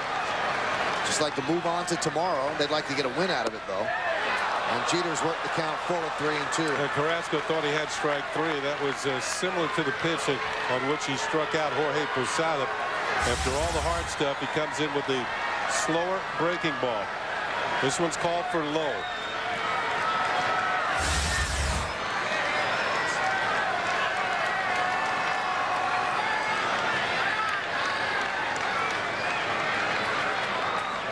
And the 3-2. He struck him out.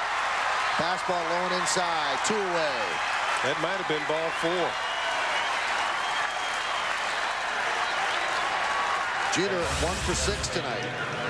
Let's see where this ends up. Yeah, that's low and inside. Tough pitch to take.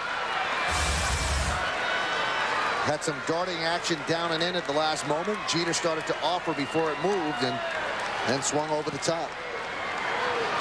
Well, now we know Giambi will get his swings. Giambi 1 for 5, a double to right field in the 8th. And the pitch is high. Jeff Nelson starting to get ready in the Yankee bullpen.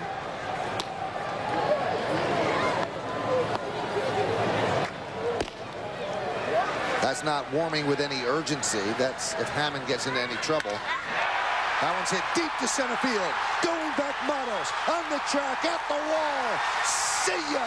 A home run into the center field bleachers for Jason Giambi. And the Yankees lead 5-4. A monster blast by Giambi to give the Yankees the lead.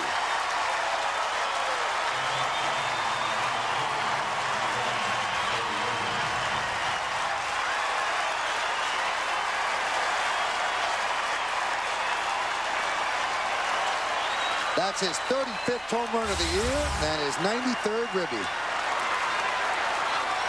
And he went out and got that one. That was on the outer third of the plate, went straight away central. Now, all the mistakes can be covered up with home run hitting.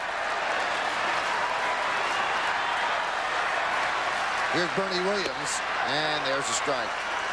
Yeah, the leadoff walk, the caught stealing on the swing. You didn't get the bunt down. You swing through and miss. And all of it's forgiven with one swing of the bat. They measure that at 404 feet for Giambi. And the count 1-1.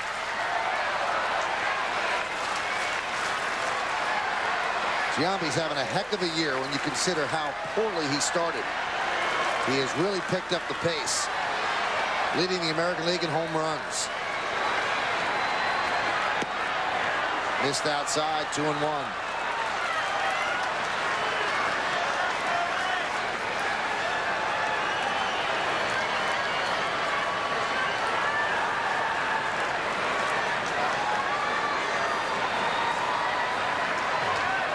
I think Joe's thanking Giambi.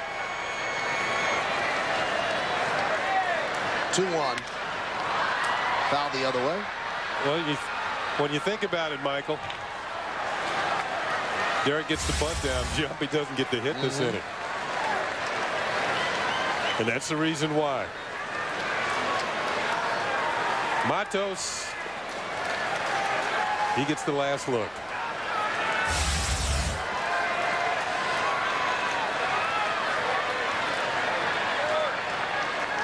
And the 2-2. Strike 3 inside corner. Bernie is down looking. Well, the Yankees have a lead, and that lead provided by Jason Giambi. 1 run, 1 hit, no errors, and nobody left on base. His 35th home run of the year. For the second time tonight, the Yankees will try to close out a win. They lead 5-4. Last licks for the O's. Here's Tino. 1 on, 2 out. Pitch is swung on and drilled to deep right center. It is high. It is far. It is gone. The Bam Tino with 2 outs in the bottom of the 9th. He drills a game-tying 2-run home run. And the Yankees, on the precipice of defeat, tie the game at 3. There's a state. Well, Hector Carrasco ruining the mistake that he made on the 1-0 pitch to Giambi, which ended up as Giambi's 35th home run, gave the Yankees a 5-4 lead. Now the Oriole offense has to try to climb back. Bottom of the 12th inning, and for the second time tonight, the Yankees will try to close out a lead, and this time Jeff Nelson will do the honors. Jeff Nelson comes in, plenty of strikeouts per innings pitched, facing Batista, and then it's going to look like B.J. Surhoff coming out of the dugout to be a pinch hitter. First 2 hitters this inning. So Nelson in charge, and he would pick up a save if he can get the job done here. Good job by Chris Hammond. 1 solid inning. Make that 2 solid innings. And he's eligible to pick up the win if Nelson can close it out. Now, let's look at what we're going to see here. In the bottom of the 12th, Batista against Nelson is one of those rare right-handers that has good numbers against the sidewinder. Batista is 4 for 11. Now, B.J. Surhoff, who's on deck, he also has good numbers. He's 4 for 9. But it looks like they're going to have Fordyce be on deck, and then Surhoff will pinch hit for Jose Leon.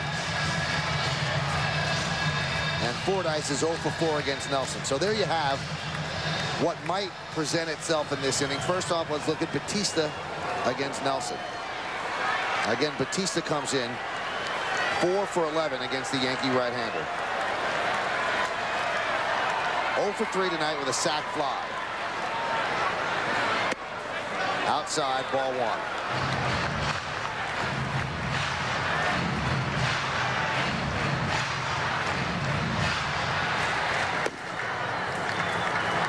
Buddy Groom warming for the Orioles as they hope for the 13th. That one's fouled away. The key to any inning is getting that first man out.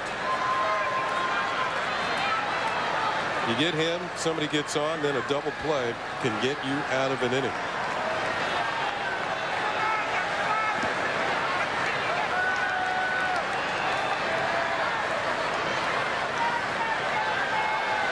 One. Missed outside. 2-1.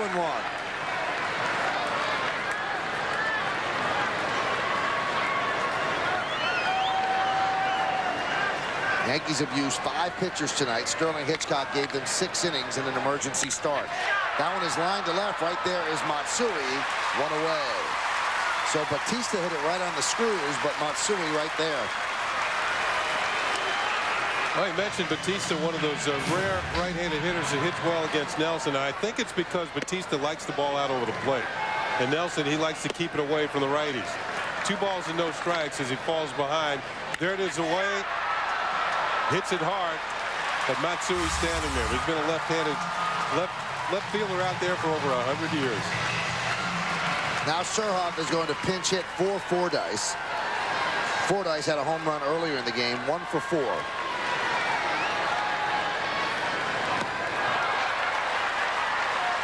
Swing and miss. We told you the numbers. 4 for 9. Yankees lead 5-4, bottom of the 12th.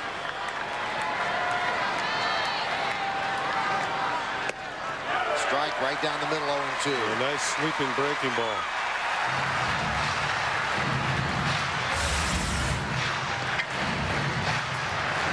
That's where Posada wanted it.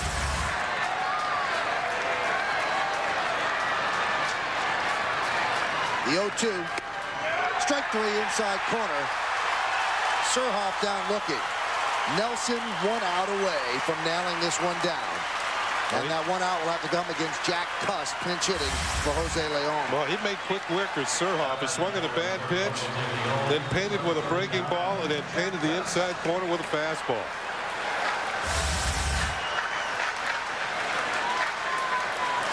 Jack Cust hit the home run yesterday against Mariano Rivera. And Cust stands between Jason Giambi being a hero and the 13th inning. Big, strong lefty batter, likes the ball out over the plate. Nelson tries to get him inside and has a pitch on the inside corner for a strike.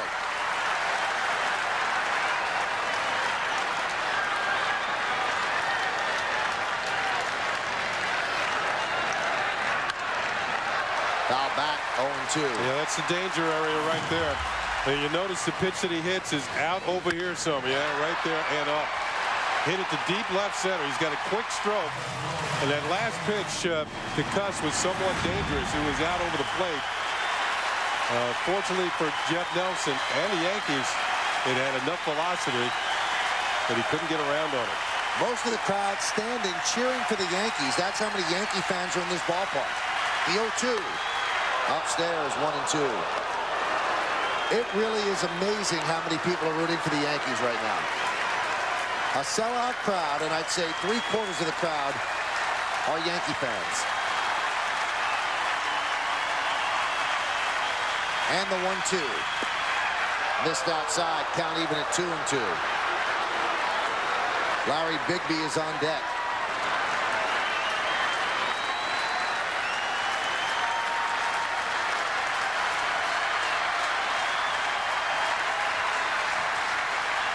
And the 2-2. Just missed as Nelson took a hop and a step toward the Yankee dugout trying to get strike 3. And that does not endear him to home plate umpire Alfonso Marquez. So Cust has worked the count full.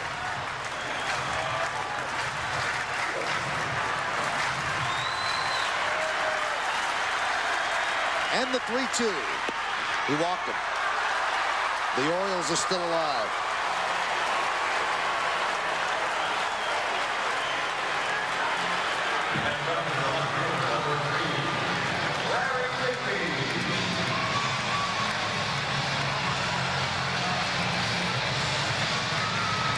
Mike Hargrove knows he's down to his last out. Mel Stottlemyre is going to try and help Jeff Nelson get it. If the Yankees can pick up this out, Baltimore's latest fortunes will sink to a 6-game losing streak. And the Yankees will pick up their 3rd straight win. Bigby has one at bat against Nelson, and he got a base hit, so he's 1 for 1.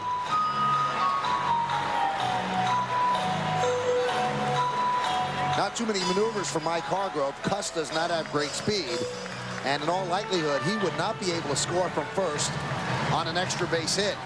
Another reason for that is because you see where the Yankee outfielders are playing. They're very deep. They do not want a ball they carry over their heads.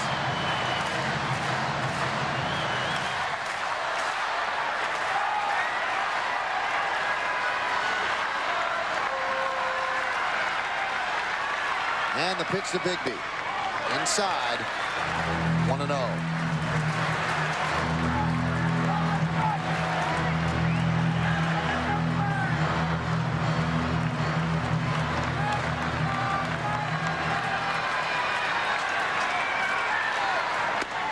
Fastball strike, 1-1.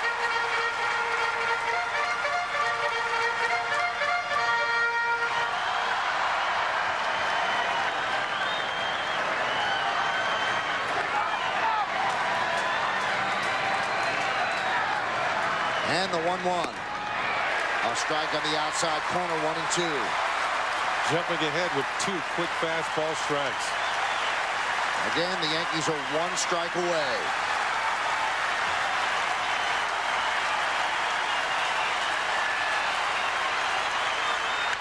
Line drive, that's a base hit to right center field. Cust around second. He'll go to third. The ball is cut off in right center. They hold Cust right there. He falls down. The throw to third. They have Cust hung up. He's in a rundown. Nobody covering home plate. Cust falls down. The game is over.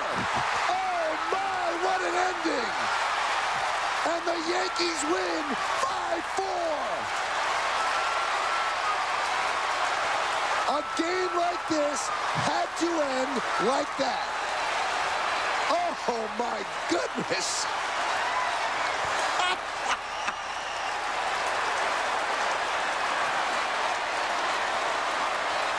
Unbelievable. Not once, but twice, Jack Cust fell down between third and home. Well, we talked about a pinch runner. It might not have been a bad idea. Wow. He's going to have a new nickname, Skates. Wow. Yankees are smiling right now, smiling out of relief. Well, we talked about how deep the outfielders are and trying to prevent a ball from going to the wall. This was deep in the gap in left center. Good throw from Kareem Garcia to Soriano, who realizes Cust has fallen down. Boone drops the ball, throws to Posada, back to Boone, gets out of the way, but there's nobody covering home plate. Cust falls down again, and Boone is able to tag him for the 3rd out of the game, about 5, 6, maybe less than 10 feet away from home plate and a tie game. Here's Posada's return throw. Nobody's at home plate. Cust trying to get home. He's 5 feet away from tying the ball game and is tagged out at home plate. Here's Tom Trebelhorn waving it home. Now he will stop him when Soriano has the ball. There's the first slip. The second one is about to come into fruition. Right here. It's like his shoes are tied together, and he's tagged out at home plate. And there is the manifestation of that fall. A divot that Tiger Woods would be proud of. Unbelievable. This is a game that you do not put in the baseball class, Baseball 101. Exciting like you wouldn't believe. It took 12 innings and plenty of wackiness, and the Yankees beat the Orioles 5-4. We'll come back and try to wrap it up. Stay right here on Yes.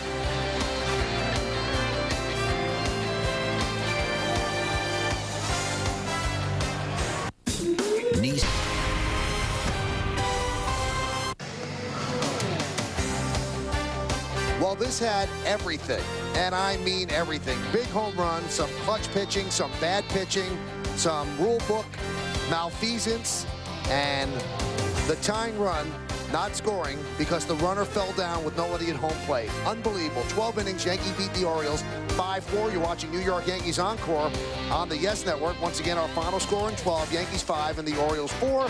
Join us again Sunday afternoon for our next Yankees telecast on Yes, when the Yankees wrap up their 4-game series against the Orioles from Baltimore. Coverage begins at 1 p.m. with Fred Hickman, Susan Waldman, and the New York Yankees pregame show. For Ken Singleton, I'm Michael Kay saying see ya from Camden Yards in Baltimore, Maryland. Have a good one, everybody. So long.